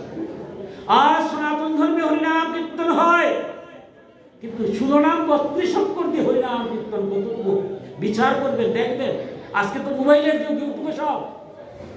আমি যখন বিভিন্ন জায়গায় যাই, পরের দিন আমার নৈমিষারণ্যের সদস্যরা আমার নৈমিষারণ্য গ্রুপে পাঠায়, দেখুন কি মধুর কীর্তন হচ্ছে, ছায়াছবির গান গাচ্ছে, কর্তাল কুল দিয়া জাননি ইচ্ছে এমনি করছে, শিরোনামের ধার কাছেও নাই। আমার খুব কষ্ট হয়, আমরা নিজের ধর্মটারে নিজেরাই ধ্বংস করছি, কেউ করছে না। আজ যদি ইসকনের যারা বড় বড় সাধু সন্ত আপনারা দেখেন, যারা ইংরেজিতে কথা বলে, বাংলা পারে না, আমি নিজে দেখেছি ইসকন, আমি মায়াপুরে গিয়েছি, বাংলা কথা বলতে পারে না, ইংরেজি ভাষা, কিন্তু তারা কি মধুরভাবে শিরোনাম 32 করবে, হায় ভগবান। আর আমার মহাপ্রভু বাংলা দিয়া গেলেন বাংলা, আমরা এগুলো বাদ দিয়া যে যেমনে পারি নিজের মতো করে, কখনো যন্ত্রসঙ্গীত, কখনো ছায়াছবির সঙ্গীত, কখনো নৃত্য সঙ্গীত। আরে এটা তো শিরোনাম 32 অক্ষর বলতে হবে। আজকে যে চরক গাছের পূজা হয়, এখন তো বর্ষিকাতা হয়, বিজ্ঞান কি না করছে? ওহা মন্ত্রটা যদি সঠিকভাবে না হয় তাহলে এই বর্ষিকাতা যাবে। আদ্যাশক্তি মা কালী তো এখনো কালী কাজ হয়, আগুনের মধ্যে নৃত্য করেন, মন্ত্র দ্বারাই তো হয়। আর এটা হচ্ছে মহামন্ত্র, তাই মন্ত্রটা তো মন্ত্রের মতো করতে হবে না। আমার সনাতন ধর্মী এত মধুর সুর আছে, সুর দিয়া শিরোনাম 32 করতে হতে হবে। আমি কতটুকু কান্দাকাটি করলাম, কতটুকু ধুলাই করা পাইলাম, এটার নাম হরিনাম নয়। আমার শিরোনাম 32 অক্ষর ধ্বনিত হতে হবে। ধ্বনিত যখন হবে, নামের কি গুণ আমরা শেষে আসতেছে, এই যে আজকে যে বিষয়টা, একমাত্র নামের দ্বারাই সমস্ত পাপাচার চলে যায়। কিন্তু নামটা তো নামের মধ্যে হবে। আজ আমরা তামসিকতায় মত্ত হয়েছি, রাজসিকতায় মত্ত হয়ে আজ সাত্বিকতা ত্যাগ করেছি। কিরকম দেখুন কষ্ট হয়, আমার মাঝে মাঝে ভাবতে অবাক লাগে। বড় বড় অনুষ্ঠানে যাই, শুনি, পরের দিন আমি তো গীতাপাঠে গেলাম, আগের দিন গিয়া শুনলাম বিশাল বড় একজন শিল্পী আসছিলেন, 2 লক্ষ টাকা তাকে দেওয়া হলো। তিনি কি করলেন? ছায়াছবির গান আর আধুনিক গান গেয়ে গেলেন।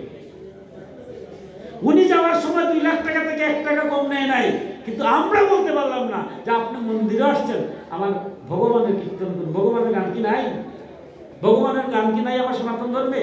দুর্গা পূজা হোক, যে কোনো পূজা 12 মাসে 13 পূজা হয় আমার সনাতন ধর্মের। আমি যুবকদেরকে ধ্বংস বলবো না, আচ্ছা তাদেরকে মানুষ করতে পারি না, এটা আমার ব্যর্থতা। আমার ছেলে কেন আজ ছায়াছবির গান বাজাবে? কেন? এটা পূজা তো, এটা তো অনুষ্ঠান। আমার ধর্মে কি সংস্কৃতি নাই? আজ মনে হয় পূজা পার্বণ হলে মানুষেও কমপ্লেন দিয়ে ঘুমাইতে পারি না। কিসের কমপ্লেন? এমন গান শুরু করছে, শেষ করে দিচ্ছে। সরস্বতী পূজা হয়, আমরা মোহগ্রস্ত হয়ে যাচ্ছি, তামসিকতায় মত্ত হয়ে যাচ্ছি, বুঝেও বুঝি না। কীর্তনী দলকে আনছি, ক্ষমা করবেন আমি কতগুলো বলছি, কারণ ভাগবতের কথা বলতে হবে, কারণ দক্ষিণা দিতে হবে, ভাগবত আছে। তারা যারা কীর্তন করে, তারা সংসার আছে, তারা চালাবেন অবশ্যই। 50,000 টাকা দিয়ে দল আনলাম, যাওয়ার সময় 1 টাকা কম দেবে না, নেবে।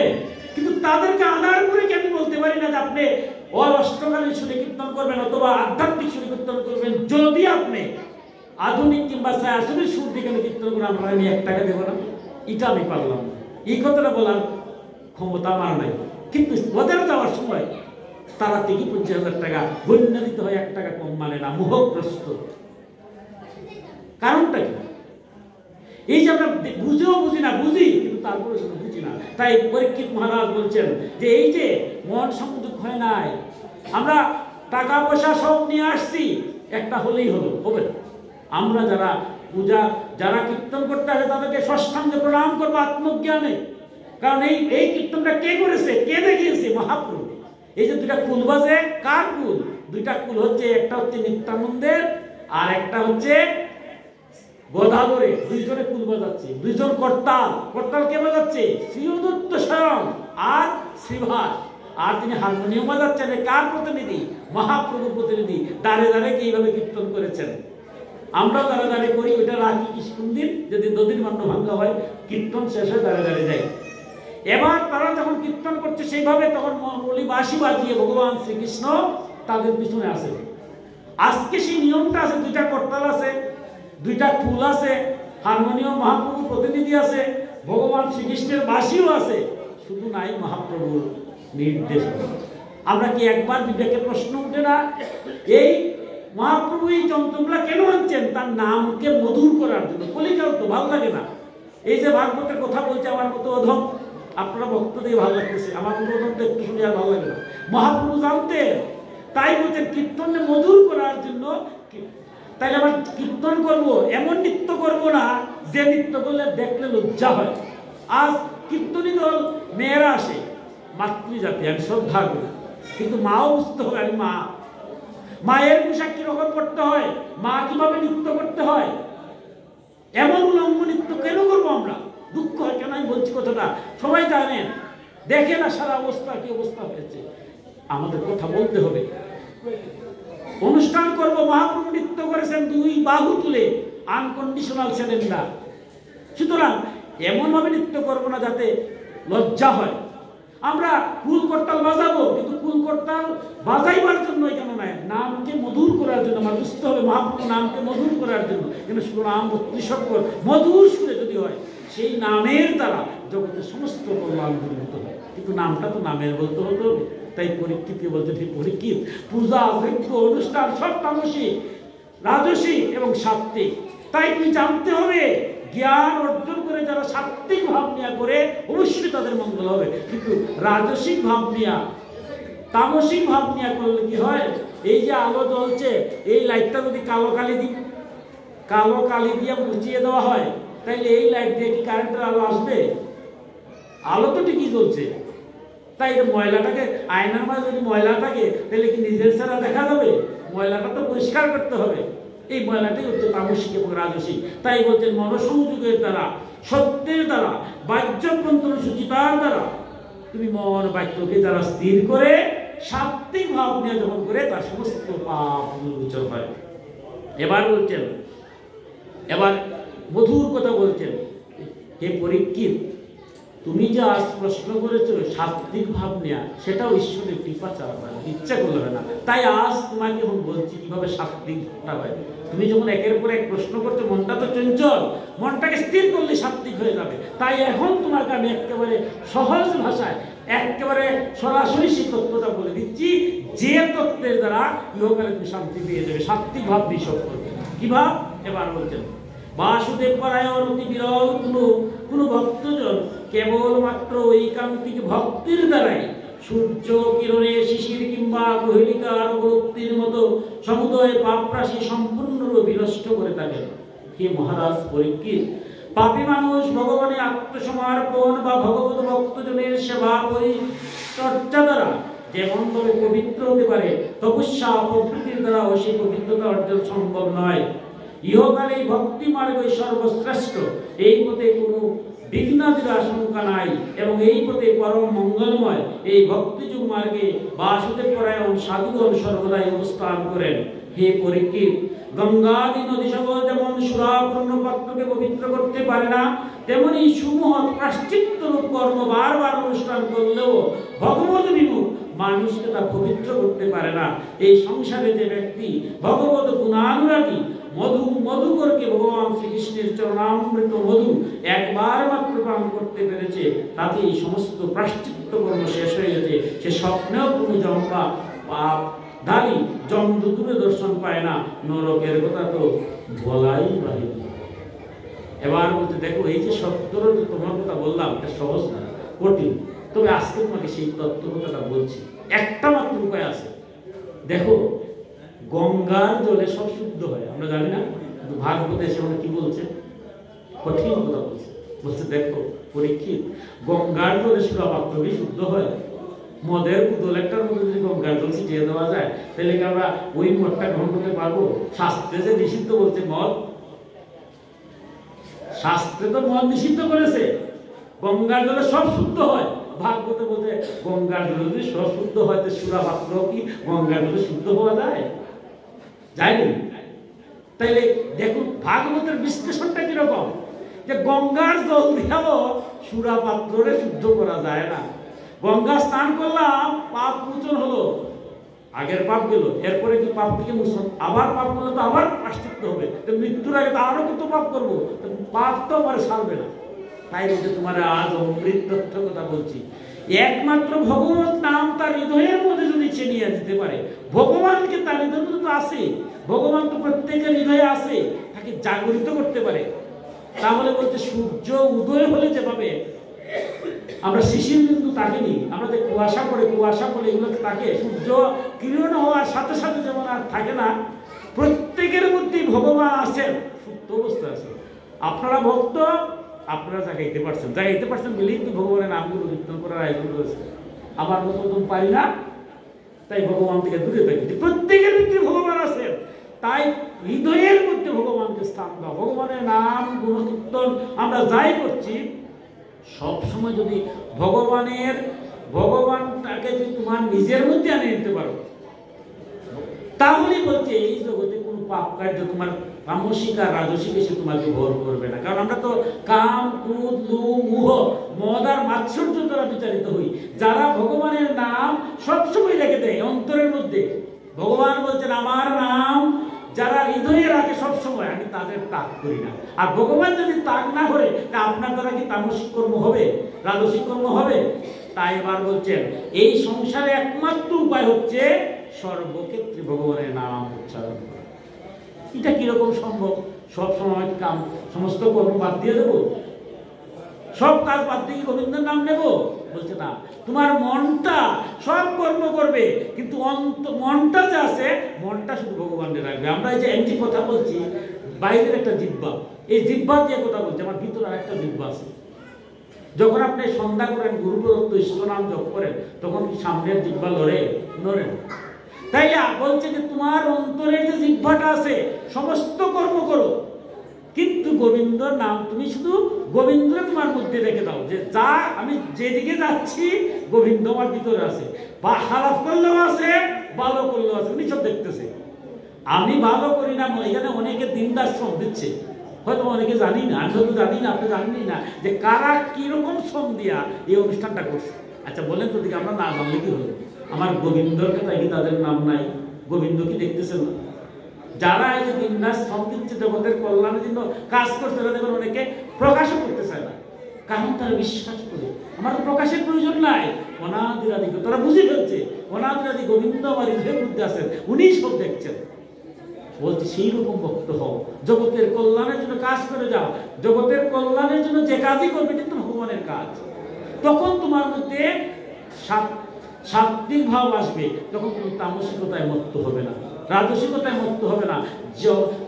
ভগবানের নামের দ্বারাই, নাম এমন বিষয় যে নামটা যখন অন্তরে জপ করবে, সেই নামের জপের দ্বারা, শ্রবণের দ্বারা সমস্ত মঙ্গল দূরীভূত হবে, মঙ্গল হবে।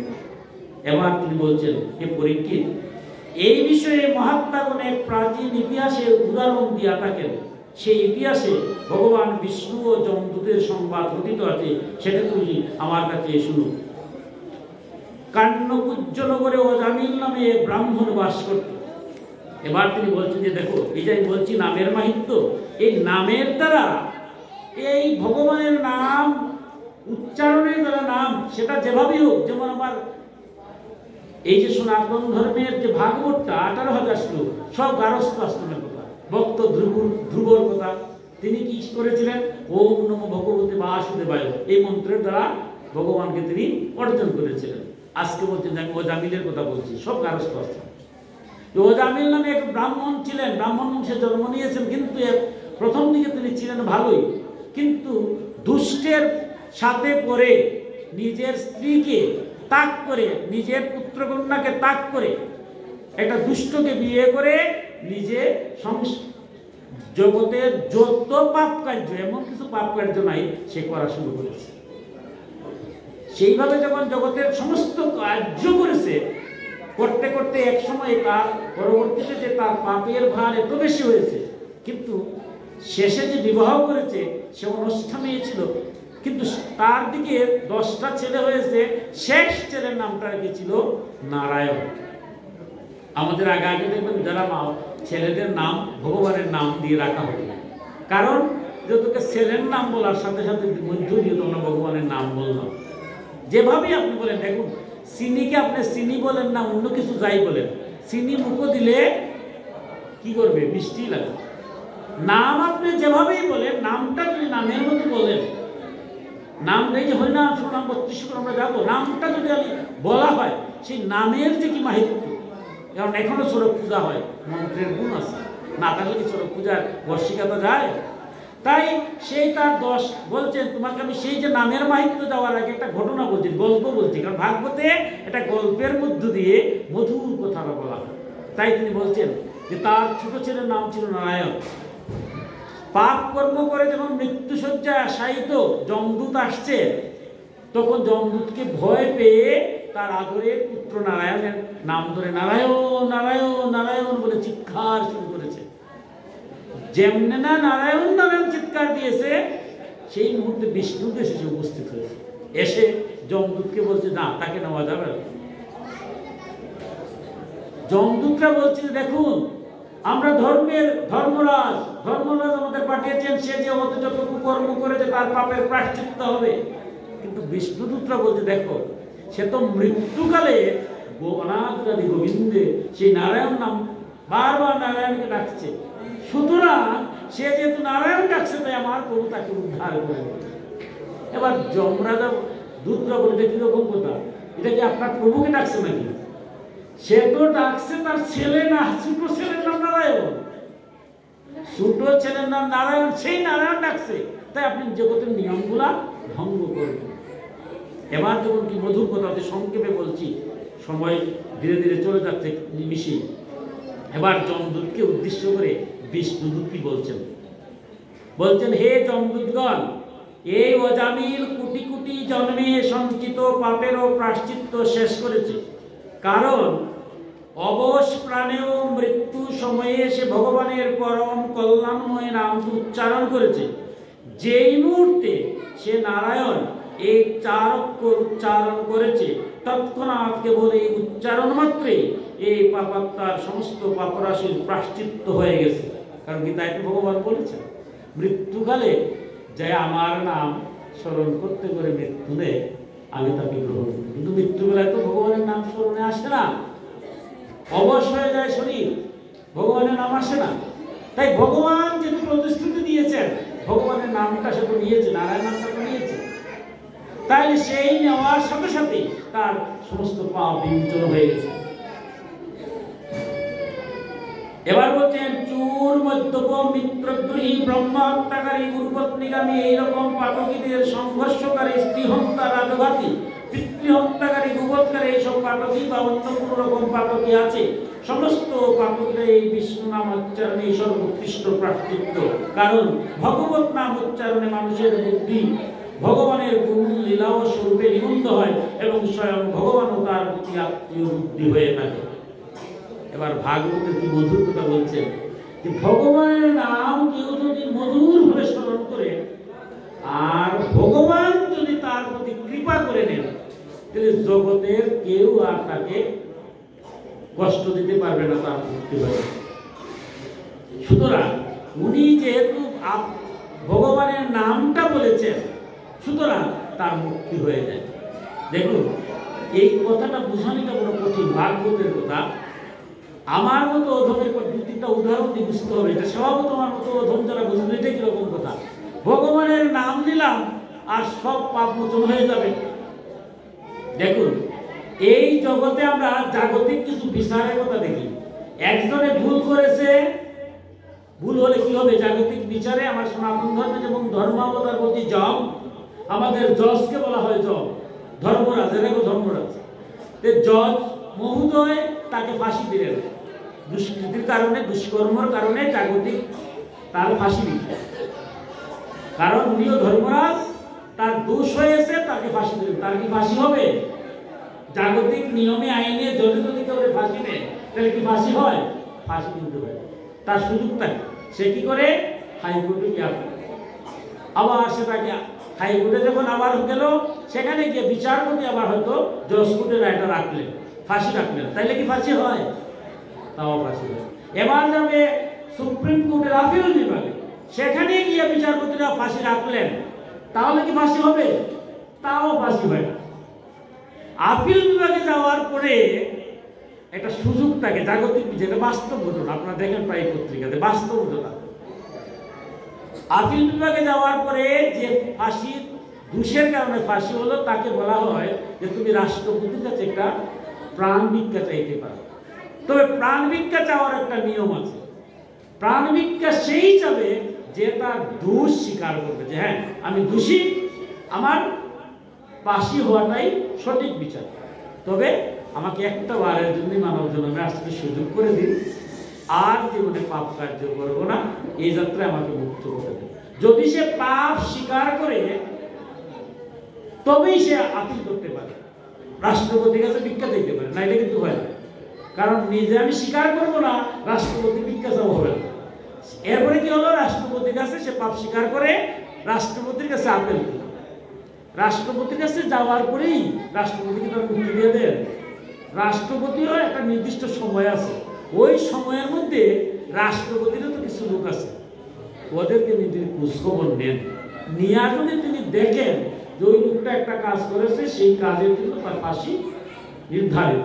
কিন্তু জগতে আরো বেশি একটা ভালো কাজ তো করেছে, হয়তো এক দুটা কাজ করেছে, যে কাজের কথা উনি জেনে উনি মনে মনে ভাবলেন ঠিক আছে একটা সুযোগ দিয়ে দেয়। উনি যদি মনে করে যে একটা সুযোগ দিয়ে দেয়, উনি এটা লিখে দিল আমি ক্ষমা করে দিলাম, একটা শব্দ খালি ক্ষমা করে দিলাম, পত্রিকায় পরের দিন দেখবেন আমরা এখন দেখি না রাষ্ট্রপতি ক্ষমা করে দিয়েছেন। যে বিচার বিভাগের বিরুদ্ধে একটা কথা বলা যায় না, বলা নাকি জাগতিক নিয়মে বিচার বিভাগের বিরুদ্ধে কথা বলা যায়, বা আমার উপায় নেই, এটা নিয়ম। কিন্তু যখন রাষ্ট্রপতি ক্ষমা করে দিলেন, পত্রিকায় আসলো, এবার কেউ কোনো কথা বলছে না, যে বিচারপতিরা ফাঁসি দিলেন এরা বইয়ে বইয়ে দেখতেছেন,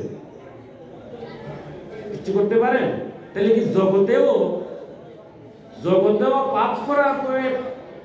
পাপ করার পরে মৃত্যুতে ফাঁসিতে যাওয়ার পরেও বাঁচার একটা উপায় কে, রাষ্ট্রের প্রতি যদি তার কৃপা করে রাষ্ট্রপতির ক্ষমা ভিক্ষায় সে বেঁচে যেতে পারে, হয় না?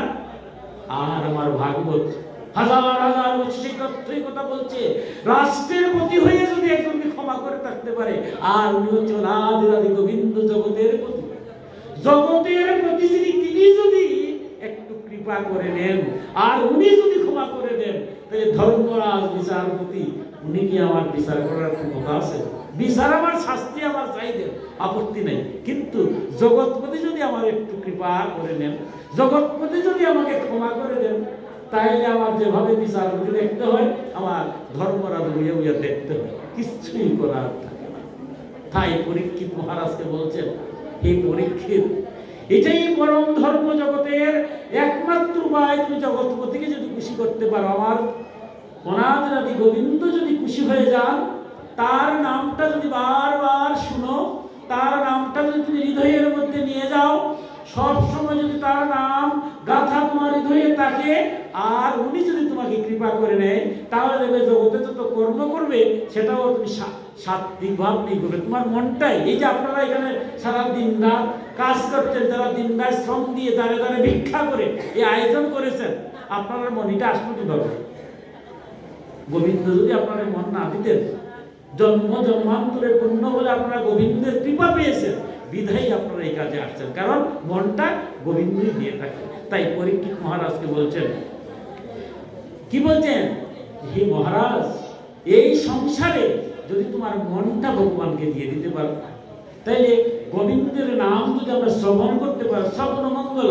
আমার সনাতন ধর্মে কি মধুর কথা বলছেন, কি মধুর কথা, ভাগবতের যে কথাটা ধীরে ধীরে কি বলছেন, পরীক্ষিত কি বলছেন, হে পরীক্ষিত, এই সংসারে গোবিন্দের কাছে যদি চরণ দিতে চাও, তারও আবার 9টা পন্থা আছে। যারা পরম ভক্ত তারা এই 9টাই নেয়, আর তুমি যদি তাও না পারো, অন্ততপক্ষে 9টার মধ্যে একটা পথের দ্বারাও তুমি মুক্তি লাভ করবে। এই যে ভাগবত, এই ভাগবতের সমস্ত গল্প, এই সমস্ত গল্পের যারা ঘটনাগুলা নববিধা ভক্তির দ্বারা, অর্থাৎ 9টা ভক্তির দ্বারা ভগবান আপনার হৃদয় অঙ্গন করতে পারবেন। তাই এবার কি বলছেন দেখুন, শ্রবণম কীর্তনম বিষ্ণু শরণং পাদৌ সেবনম অর্চনং বন্ধনং দর্শং সত্যমাত্ম নিবেদন। বলছেন এই মনটাকে ভগবানের শ্রীচরণে নিতে গেলে 9টা উপায় আছে, নববিধা ভক্তি।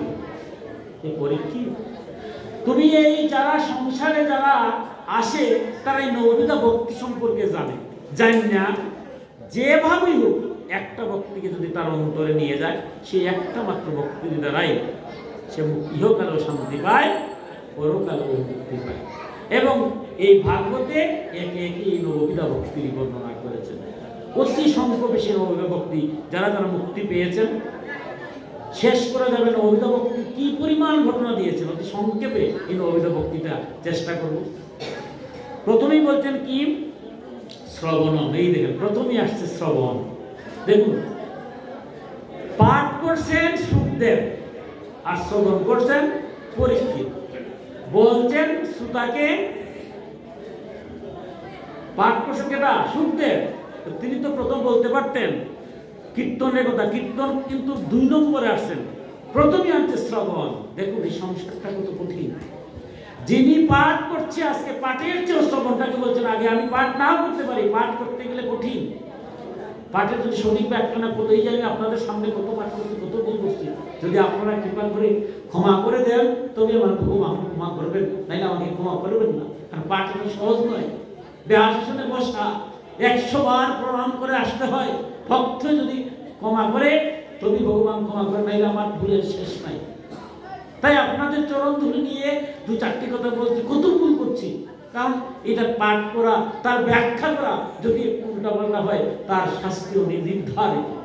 কিন্তু আপনারা যারা শ্রবণ করছেন তাদেরই পাপ নাই। কেন শ্রবণ মঙ্গলম, কেন বলছেন? প্রথমেই কি বলছেন? শ্রবণম কীর্তনম, কীর্তনের কথা বলতে পারতেন না? প্রথমে তো কীর্তনম শ্রবণম বলার কথা ছিল। এই যে ভাগবতের কথাগুলা কীর্তনের কথা বলছেন না, কারণ সুখদেব গোস্বামী বলছেন, তার কথা বললেন না। বললেন পরে কি তুমি যে শুনছো, তুমি বিশ্বাস করছো আমি কি বলছি, তোমার এই বিশ্বাসে করতে হবে। তাই শ্রবণ মঙ্গলম, আমি কীর্তনের কথা একটু পরে বলছি, কেন কীর্তন কথা বলছেন কঠিন। তাই যারা জগতে গোবিন্দের নাম গুণলীলা শ্রবণ করে ভক্তি যুক্ত করে, এই শ্রবণের দ্বারাই ইহকালে শান্তি এবং পরকালে মুক্তি পেয়ে যায়। যেভাবে পরীক্ষিত মহারাজ 7 দিন মাত্র ভগবানের শ্রবণ করলেন, এর আগে তো তিনি রাজধর্ম করেছেন, পাপ পুণ্য তো আমাদের মধ্যে করেছেন, কিন্তু 7 দিন শ্রবণের মধ্য দিয়ে যে ফলের মধ্য দিয়া যে ব্রহ্ম অভিশাপে আসছিলেন, কিন্তু যেদিন ভাগবত শেষ হয়েছে তার দেহটা খালি ছিল, ওই প্রাণবায়ুকে নিতে আমরা তো পঞ্চভূতে 5টা ভূতের মধ্যে দেহের মধ্যে কেউ যদি মারা যায়, মারা গেলে কি হয়, বায়ুটা প্রথম চলে যায়, অগ্নিটা কিছুক্ষণ থাকে, গায়ে একটু গরম থাকে, কিছুক্ষণ পরে অগ্নিও চলে যায়, ঠান্ডা হয়ে যায়, তারপরে পঞ্চভূতে লীন হয়ে যায় শ্মশানে গেলে।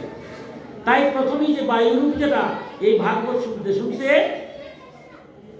এই যে পঞ্চভূতের এক ভূত ভগবান যখন চলে গেলেন তখনই তক্ষ গেছে তাকে দর্শন করেছে শ্রবণের দ্বারা।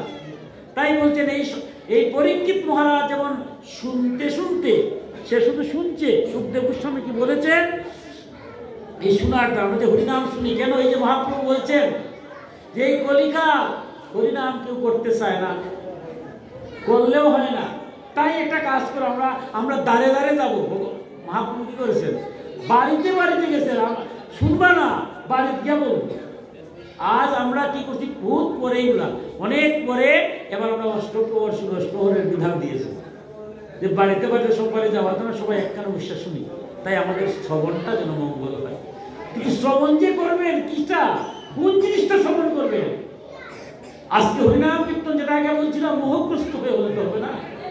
আমার শিরোনাম 32 অক্ষর শুনতে হবে। যদি শিরোনাম 32 অক্ষর ধ্বনিত হয়, নামের যে গুণ আমার মনের মধ্যে যত ধরনের দোষ হবে সব দোষ চলে যাবে না। এখনো মন্ত্রের মহামন্ত্র, এটা কেন বলছে তারক ব্রহ্ম নাম মহামন্ত্র। আজ অধিবাস যুগমায়া গর্বসান হবে। এই যুগমায়া কে? এই হরিনাম মন্ত্রে, হরিনামটা কোথায় আছে? কলি সন্দেহ উপনিষদে আছে। তার যে মাহিত্যটা স্বয়ং দেবাদিদেব রাধাতন্ত্রে, বৈষ্ণবী তন্ত্র সার যেটা রাধাতন্ত্রকে বর্ণনা করেছেন হরিনামের মাহিত্য, সেই হরিনামটা শিরোনাম হরে কৃষ্ণ কৃষ্ণ কৃষ্ণ হরে হরে, হরে রাম রাম রাম হরে হরে। এটা তারক ব্রহ্ম 4 যুগের। আমরা এই কলিকালে যত পূজা পার্বণ যজ্ঞ করি সবার শেষে দেখবেন হরে কৃষ্ণ কৃষ্ণ কৃষ্ণ হরে হরে, হরে রাম রাম রাম হরে হরে। যা কিছু করলাম যত ভুল চুল আছে ওই নামের দ্বারা শেষ হয়ে গেল। পিতৃশ্রাদ্ধ হয় যেন সবার শেষে এই নাম, সবার শেষে ওই নামটা করি। এই নামটা তারও ব্রহ্ম বলছে যত ধরনের তাড়না আছে, যত ধরনের যাতনা আছে এই সংসারে, আধ্যাত্মিক, আদি ভৌতিক এবং আদি দৈবিক, এই তিনটাকে জয় করা যায় না। আমার ভাগবত বলছে এই যে আপনারা এত জ্ঞানী হয়েও আপনারা এখানে বসে আছেন, স্বভাবতই প্রশ্ন হতে পারে আমার মতো অধম এই বিজ্ঞানের যুগে এই ভাগবতের কি দরকার? আর এই সবাই বসে আছে, এত লেখাপড়া করে এত জ্ঞান অর্জন করে বসে বসে হলো কীর্তন শুনে ভাগবত শুনে কি দরকার আছে? কিন্তু আমার ভাগবত বলছেন যে তিনটা জায়গা জয় করতে পারা যায় নাই। তিনটা জায়গা যদি জয় করা যেত তাহলে এগুলো প্রয়োজন ছিল না। কোন তিন জায়গা? আধ্যাত্মিক, আদি ভৌতিক এবং আদি দৈবিক। আমার মতো মানুষের অহংকারের শেষ নাই। আমার ছেলে বিয়ে লেগেছি, 1000 মানুষ খাওয়াবো, ভগবান কি খাওয়াইতো না? ভগবান তো মানুষকে খাওয়া অসুখ, এটা ভালো। আমার ছেলে বিয়ে করাইছি, 1000 লোককে খাওয়াবো, বিশাল আয়োজন। 12টার সময় হঠাৎ অনাদি গোবিন্দ এসে উপস্থিত, কৃপা করে বলছেন যে বাবা তোমার ছেলে বিয়ে 1000 লোক খাওয়াবে, একটু জল, একটু আর কিছু চাই নাই, একটু পত্র পুষ্পম ফলম তুষম, একটু তুলসী পাতা, একটু ফুল, একটু ফল, নাহলে একটু জল দেবে, কিন্তু তোমার ছেলের বিয়া আজকে এত মানুষ খাওয়াচ্ছে আর আমার কিছু দিলে না, একটু জলও দিলে না।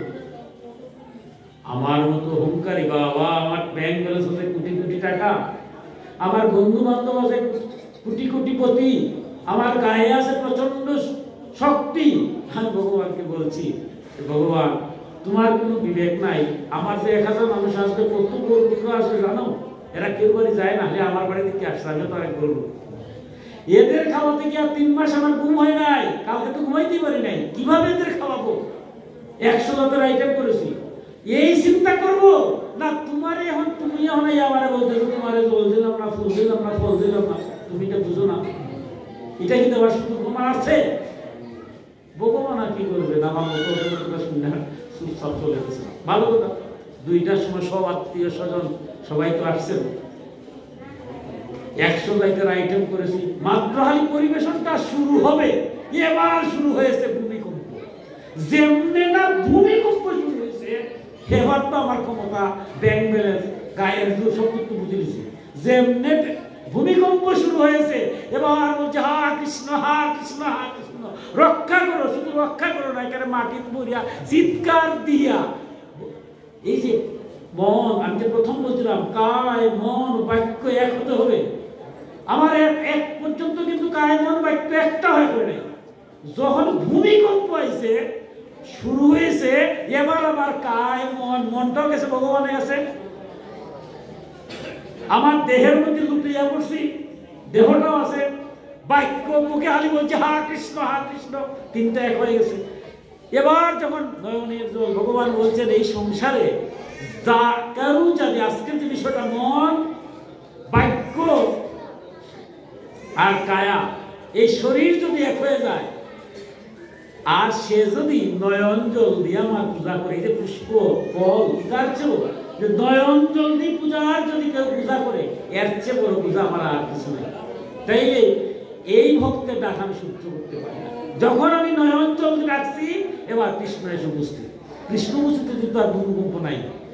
বলছে রে বাবা আসছিলাম তো 12টার সময়, তুমি বলতে সময় নেই, আর এখন তুমি কায় মন বাক্য বলে যে যা ডাকা শুরু করছো, আমি তো এক জায়গায় দুর্বল। ভগবান বলছেন বারবার ভাগবতে, কোন ভক্ত যদি ব্যাকুল ভাবে আমাকে ডাকে, আমি ডাকটা ফেলতে পারি। আর তো আমার মতো তো ডাকতে পারি না, কায় মন বাক্য এক নাই, এর লেগে ভগবানের জন্য আমি শান্তি পাই না। আপনারা ভক্ত, কায় মন বাক্য এক, তাই আপনারা ডাক শুনলেন। তাই এবার তো আমি নিজেও বুঝতে পারছি ভগবান আমার কৃপা করো, ব্যাংক ব্যালেন্স, বন্ধু বান্ধব, খায়ার সত্যি সব তো শেষ, তুমি যদি কৃপা না করো তাহলে তখন ভূমিকম্প শেষ। তাই বলছে এটা হচ্ছে আদি দৈবিক। ঘূর্ণিঝড় যদি হয়, ভূমিকম্প যদি হয়, এখান থেকে কোনো ব্যাংক ব্যালেন্স দিয়ে, টাকা পয়সা দিয়ে কিছু রক্ষা হবে না, গোবিন্দ রক্ষা করতে হবে। এটা হলো আদি দৈবিক। আদি ভৌতিক, রাস্তা দিয়ে যাচ্ছি, কুকুরে কামড়াতে পারে, এটা পোকায় কামড় দিতে পারে, মানুষে মানুষে হিংসা করতে পারে। এই যে সারা বিশ্বে আজ মানুষ মারা যাচ্ছে যুদ্ধে, বিজ্ঞানের কি এমন কোন অস্ত্র আছে যে অস্ত্র দিয়ে আজকে যুদ্ধ নামাই দিবে? একমাত্র পারবে যদি যখন বুঝবে যে আমি যাকে মারছি তার ভিতরে ভগবান আছে, কার ঘরে আগুন দেবো, কাকে হিংসা করবো, এর ভিতরে ভগবান নাই, দেখবেন শান্তি হয়ে গেছে। তাই আদি ভৌতিক ভূতগণ, প্রত্যেকটা প্রাণীর মধ্যে ভগবান আছেন উপলব্ধি করা এটা একমাত্র ধর্মের মাধ্যমে সম্ভব। আর আত্মিক হঠাৎ তোমার দেহ নিয়ে আসছি, এমন অসুখ হলো যে অসুখ হলে আমি জানি এখনো যে আমার কোনো ঔষধ নাই। ভগবান যদি কৃপা করে, এই যে কোভিড-19 আসছিল, আসার সময় আমার মতো ওদের একটু ডাকাডাকি বাড়ে গেল যে বাবার এই দল এত শেষ, কোভিড-19 গেছে কি এবার আর নেই। কিন্তু আপনারা যারা ভক্ত, দুর্দিন আসলেও ভগবানকে ডাকেন, শুনলেও ভগবানকে ডাকেন। তাই পরীক্ষিত কি বলতে, যে পরীক্ষিত যারা ভগবানের নাম কোনো কথা শ্রবণ করে, এই শ্রবণের দ্বারা সমস্ত পাপ দূরীভূত হয়ে যায়। তাই হরিনামটা যখন হবে, আমরা যখন সাত্বিক ভাব নিয়ে যারাই কীর্তন করে হাত জোর করে নয়, প্রণাম করে বলবো যে আপনাদের আনকি মহাপ্রভুর আপনারা যেন হরিনাম কীর্তনটা শ্রবণ ভক্তি সংকর করেন। যদি অষ্টকালীন শুনে নাও পারেন, আমার বিকাশটা একটু আগে অধিবাস কীর্তন করবে, অত্যন্ত জ্ঞানী একজন অধিবাস কীর্তন আপনারা আনেন, আমার বিকাশদা তোমার ব্যাখ্যা করবে। এই যে অধিবাস কীর্তন, অধিবাস কি, মহাপ্রভু কি সিস্টেম করেছেন, তার মধুর কথাগুলা। আর আগামীকালকে যে আজকে যেমন আদ্যাশক্তি মাকে বক্তব্য দিচ্ছি, এই কাজটাই আমি কেন দিচ্ছি, কারণ স্বয়ং নারায়ণ বীজ মন্ত্র নিয়েছিলেন সহস্র বছর কাত্যায়নে আরাধনা করে, যুগমায়ার মাধ্যমে তিনি সেই বীজ মন্ত্র পেয়েছিলেন। হরে কৃষ্ণ কৃষ্ণ কৃষ্ণ হরে হরে, হরে রাম রাম রাম হরে হরে। সেটা অত্যন্ত রুদ্ধতম কথা, সেটা রাধাতন্ত্র ব্যাখ্যা হয়েছে। সেই নামটা এই জন্য আমরা যুগমায়ার আজকে আবার প্রণাম করি, আদ্যাশক্তিকে প্রণাম করে তাকে আমরা বলি যে আর কাউকে থেকে নির্বিঘ্নে নাম করতে সত্যতা নাম করতে। সেই হরিনামটা যে সুনাম কৃষক যদি করি, শ্রবণের মাধ্যমে আমাদের সমস্ত মুক্তি হবে। নববিধার মধ্যে একটা কীর্তনম, আমার সময় শেষ করে যে 5-7 মিনিটে শেষ করে দেবো, মনে আমাদের অধিবাস আমার বিকাশটা চলে আসছেন। অতি সংক্ষেপে কীর্তন, এই যে বলছিলাম প্রথম শ্রবণ, এরপরেই বলছেন কীর্তন। এই যে পাঠ যারা করছে এটা কীর্তন, ভগবানের নাম যারা নিচ্ছেন তারা কীর্তন, এই যে হরিনাম করছেন যারা এটা কীর্তন। যে কেউ যদি সাত্বিক ভাব নিয়ে ভগবানের নাম লীলা কীর্তন করে, তার মধ্য দিয়েও ইহকালে শান্তি এবং পরকালে মুক্তি। পরীক্ষিত যেমন শ্রবণের দ্বারা মুক্তি পেয়েছেন, সুখদেব গোস্বামী কীর্তনের দ্বারা মুক্তি লাভ, এই ইহকালে শান্তি পরকালে মুক্তি পেয়েছেন। এরপরে বলছেন কি, কীর্তনে করছে স্মরণ। স্মরণ মানে কি, সবসময় ভগবানের নাম স্মরণ করা। রাস্তা দিয়ে হাঁটছেন, ভগবানের নাম স্মরণ করবেন। ভগবানের নামটা স্মরণ করতে কিচ্ছু লাগে না, সবসময় যে স্মরণ করে ভক্ত প্রহ্লাদ একমাত্র স্মরণের মাধ্যমে শ্রীহরিকে পেয়েছিলেন। তাই কোনো ভক্ত যদি সবসময় শুধুমাত্র ভগবানের নামটা আমি অন্তরের মধ্যে স্মরণ করতে থাকে, তাহলে ভক্ত প্রহ্লাদের মতো ইহকালে শান্তি পরকালে মুক্তি পেয়ে যাবে। তারপর হচ্ছে পাদ সেবন, ভগবানের সেবা কার্য। এই যে সেবা প্রতিদিন আমার মায়েরা অনেকে দেখবেন বলেন, মাঝে মাঝে বাস্তব শুনি, কালকে যদি বলেন মাসিমা বা কাকিমা কালকে আসবো, হ্যাঁ আসবো বাবা, ওই আমার গোপালটা একটু দিয়ে আসবো, এমনভাবে বলছেন যে গোপালটা আপনার ছেলের মতো। অনেকে মানিয়ে নিয়েছে যে আরাধ্য দেবতা আপনার গুরু প্রদত্ত ইষ্টনাম পেয়েছেন, আমার গোপাল এটাই তো কথা। অর্থাৎ আপনার রাজ্যকে একটু জল তুলসী দিয়ে পদসেবা করবেন, প্রতিদিন করার মধ্যে দিয়ে আপনি মুক্তি লাভ করবেন। যেভাবে স্বয়ং লক্ষ্মী দেবী পদসেবার দ্বারাই, একমাত্র পদসেবা করেছিলেন শ্রী লক্ষ্মী দেবী, সবসময় করে থাকেন। এরপরে আসছেন অর্চন, ভগবানের অর্চনা করা, গান কীর্তন। এই যে আমাদের সনাতন ধর্মের যারা কীর্তন, ভগবানের নাম লীলা কথা যেখানে অর্চনা করেন, সেটার মধ্য দিয়ে মুক্তি লাভ হয়। স্বয়ং নারদ তার বিনাশ শুরু হরিনাম কীর্তন করেছেন, নারায়ণ নারায়ণ জপ করেছেন। এরপরে আসছে কি, বন্দন, ভগবানের বন্দনা করা, স্তুতি করা। স্বয়ং ধ্রুব 5 বছর বয়সে ওম নমো ভগবতে বাসুদেবায় নারদের কাছ থেকে সেই বীজ মন্ত্র পেয়েছিলেন। সেই বীজ মন্ত্রের মধ্য দিয়ে তিনি ভগবানকে অর্জন করেছেন। এরপরে আসছেন 7 নম্বর দাস্য, যে আমি ভগবানের দাস। ভগবানের দাস হয়ে, অর্থাৎ ভক্ত যদি সেবা করি, দাসের দাস। আমার মহাপ্রভু বলছেন ভক্ত যে ভগবানকে দেখতে পারে না, ভক্তকে দেখতে পারে। ভক্তের সেবার মাধ্যমে সে দাসের উদাস হয়ে জগতের সেবার মধ্য দিয়ে এই ইহকালে শান্তি এবং পরকালে পায়, যেভাবে পেয়েছিল হনুমান। হনুমান একমাত্র রাম ভক্ত হনুমান, সে দাস্য প্রেমে দাস্য ভক্তিতে মুক্তি লাভ করেছে। এরপরে হচ্ছে কি, সখ্য, ভগবানকে আপনি সখা বন্ধু হিসাবেও যদি ডাকেন, বন্ধুর মতো ভগবানের সাথে বলতে পারেন, অসুবিধা নেই। আমার ছোট ছোট ছেলেরা গোপালকে নিজের বন্ধু বানিয়ে নিতে পারেন। আমার মায়েরা গোপালকে নিজের ছেলে বানিয়ে দেন। ভগবানের সাথে আপনার সম্পর্ক এটা ছেলেই আর বন্ধু হোক তাতে আপত্তি নেই, অর্থাৎ গোবিন্দ আপনার হৃদয়ের মধ্যে স্থান দেবেন। তাই সখা হিসাবে গোবিন্দকে ডাকবেন। স্বয়ং অর্জুন সখা হিসাবেও অনাদি গোবিন্দকে দেখেছেন। আর শেষ করে নিচ্ছি, সেটা হচ্ছে আত্মনিবেদন। নববিধা ভক্তির শেষ হচ্ছে আত্মনিবেদন। আত্মনিবেদন কি? ভগবানের কাছে সমর্পণ। ভগবান যেমনে খুশি হন, ভগবান যেমনে পূজিত হন, ভগবানের কথা যেমনে পালিত হয়, আমি সেইভাবেই করব। আমি এমন কোনো কর্ম করব না যাতে ভগবানের কথা অমান্য হয়, ভগবান যাতে কষ্ট না হয়। ভগবানের প্রত্যেকটা জীবের মধ্যে ভগবান আছেন। এই ভাগবতে বলছে পূজা পার্বণ যজ্ঞ সব কিছু করলাম, কিন্তু যদি জীবের সেবা না হয় সব বৃথা। কারণ ভগবান তো সর্বং পরিদম ব্রহ্ম, সর্বত্র তো ভগবান আছেন। তাই জগতের কল্যাণ, জগতের মঙ্গল সবের মধ্যে তো ভগবান আছেন। তাই আমার দ্বারা কারো যেন ক্ষতি না হয়।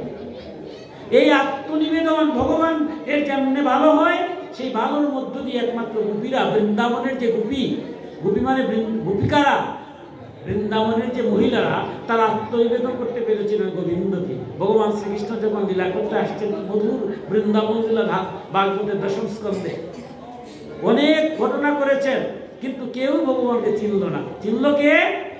বৃন্দাবনের গোপীরা। গোপী মানে কে? বৃন্দাবনের নারীরা। নারীদেরকে গোপী বলা হচ্ছে কেন? গোপনে যারা ভগবানের সেবা করে, গোপনে, সামনে বলে গোপনে করে, তারা হচ্ছে গোপী। অর্থাৎ বৃন্দাবনের নারীরা সমস্ত কর্ম করতেন, কিন্তু সমস্ত কর্ম কি মধুর ব্যাখ্যা দিয়েছে। রান্নাবাড়া করছেন কিন্তু মনে মনে গোবিন্দকে স্মরণ করছেন, দুধ দুহাচ্ছেন মনে মনে গোবিন্দকে স্মরণ করছেন, নিজের বাচ্চাকে দুলনায় দিচ্ছেন, কৃষ্ণ কৃষ্ণ মুখে বলছেন, অথবা অন্তরের মধ্যে কৃষ্ণ নাম নিচ্ছেন।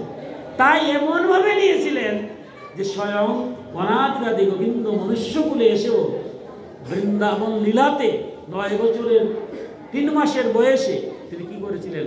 সেই গোপীদের নিয়ে তিনি রাস নৃত্য করেছিলেন। কিন্তু বৃন্দাবনে তো আর অনেক ছিলেন, কেউ কি আর রাস করতে পারলো? যারা কিন্তু বংশীধ্বনি করেছিলেন, বংশীধ্বনি কেউ কি আর শুনতে পারলো? একমাত্র গোপীরা শুনল। আজ ওই ভগবান বংশীধ্বনি বাজাচ্ছেন, কিন্তু আমার মতো অধম সেই বংশীধ্বনি শুনছে না। আত্মনিবেদনকারী আপনারা যারা ভক্ত, তাই শুনছেন বিধায়ী ভগবানের গুণগাথা এই জগতে হওয়ার জন্য আপনারা আয়োজন করছেন। আপনারা গোবিন্দকে দর্শন করার জন্য মন্দিরে আসছেন, ভগবানের নাম গুণগাথা শ্রবণ করছেন আত্মনিবেদনের মাধ্যমে। যেভাবে গোপীরা এই সর্বশ্রেষ্ঠ ভক্ত হিসাবে জগতে আখ্যায়িত হয়েছে আত্মনিবেদনকারী। আমি ছোট্ট 2টি কথা বলেই আমার শেষ করে নেব। ঠিক 9টা আর 5টা মিনিট সময় নিলাম, 5টা মিনিট লাগবে না, আগে শেষ করে নেব। সেই আত্মনিবেদন কেন একটা কথা আসছে, এই 9টা বিধান বলছে, কিন্তু 9টা বিধানের মধ্যে আবার শেষে গিয়ে আবার সুখদেব গোস্বামী বলছেন যে আত্মনিবেদনই শ্রেষ্ঠ। এবং সেই অর্থে জগতের কত ব্রহ্মর্ষি আছেন, কত দেবর্ষি আছেন, কিন্তু তাদেরকে শ্রেষ্ঠ না বলে আমার ভাগবত বৃন্দাবনের গোপীদেরকে শ্রেষ্ঠ বলে দিয়েছে। কারণ এরা আত্মনিবেদন করে। এটা কিরকম লাগে না? যারা ব্রহ্মর্ষি, যারা দেবর্ষি, তাদের চেয়েও শ্রেষ্ঠ বলা হয়েছে ভাগবতে বৃন্দাবনের গোপীরে, যে তারা নববিধা ভক্তি। 9টা ভাবে ভগবানের রাখা যায়, প্রথমের প্রথমার শেষ ছিল, কিন্তু পরে আবার সে বিপদ লাগে গেল। পরীক্ষিত মহারাজ এমনি কি বলছেন যে এই নববিধা ভক্তির মধ্যে আবার সর্বশ্রেষ্ঠ ভক্তি কোনটা? কোনটা? আত্মনিবেদন। এবং সেই আত্মনিবেদনকারী কারা? গোপী, আর কেউ না, স্বয়ং নারদ মুনি। ছোট্ট একটা ঘটনা বলি, আমার বক্তব্যের পদ্ধতি শেষ করে দেব। নারদ মুনি আপনারা জানেন, তিনি সবসময় নারায়ণ নারায়ণ, নববিধা ভক্তির একটা কিন্তু উনি আছেন, সবসময় নারায়ণ নাম, এই হরিনাম মধুর নাম, যে এটাও নারদ মুনি প্রথম এই বীজ মন্ত্রটা বার করেছেন। প্রথম নারদ মুনি ধ্যান করে তিনি জেনে আনেন বীজ মন্ত্র জানবেন, হরে কৃষ্ণ হরে নাম। ভক্ত তো উনি কীর্তন করতেন, মধুর কীর্তন। পরবর্তী পর্যায়ে আমরা আজ কলিকালে মহাপ্রভু দিয়ে রক্ষা করে সেই করি সন্তরণ গুণ শক্তি। সেই নারদ মুনি মনে মনে ভাবলেন যে আরে তার ব্রহ্ম কলিকালের নাম, সেটাও তো আমার দ্বারা আসছে, আমি আর ভক্তির দ্বারা আমি সেটা আনছি, তারপর না জগৎ পাইছে। কিন্তু দেখা গেল আমারও তো ভগবান ভালোবাসতেন না। এই মনুষ্য জন্ম নিয়া তিনি এই গোপীদেরকে সর্বশ্রেষ্ঠ ভক্ত বানাই দিয়েছেন, আমার যে বড় ভক্ত আত্মনিবেদনকারী, সুতরাং তাকে একটু পরীক্ষা করবে। তাই নারদ এবার আসছেন বৃন্দাবনে। ভগবান অনাদি গোবিন্দ উনি কি কারো মনের কথা জানেন না? যেমন নারদ আসছেন, আসছেই দেখেন ভগবান শ্রীকৃষ্ণ কাঁদতেছেন, হাউ হাউ করে কাঁদতেছেন। প্রণাম করে বলছেন, প্রভু তুমি মনুষ্য দেহ এসে তুমি কাঁদছো কেন? বলে একটু মাথা ব্যথা। বলে আরে তোমার আবার মাথা ব্যথা নাকি, কি বলতেছো? বলে বলো না নারদ, মনে মনে ভাবছিলাম তোমাকে স্মরণ করবো, আর তুমি চলে আসছো। বলে কি করতে পারি আমি? তুমি একটা কাজ করে এই সংসারে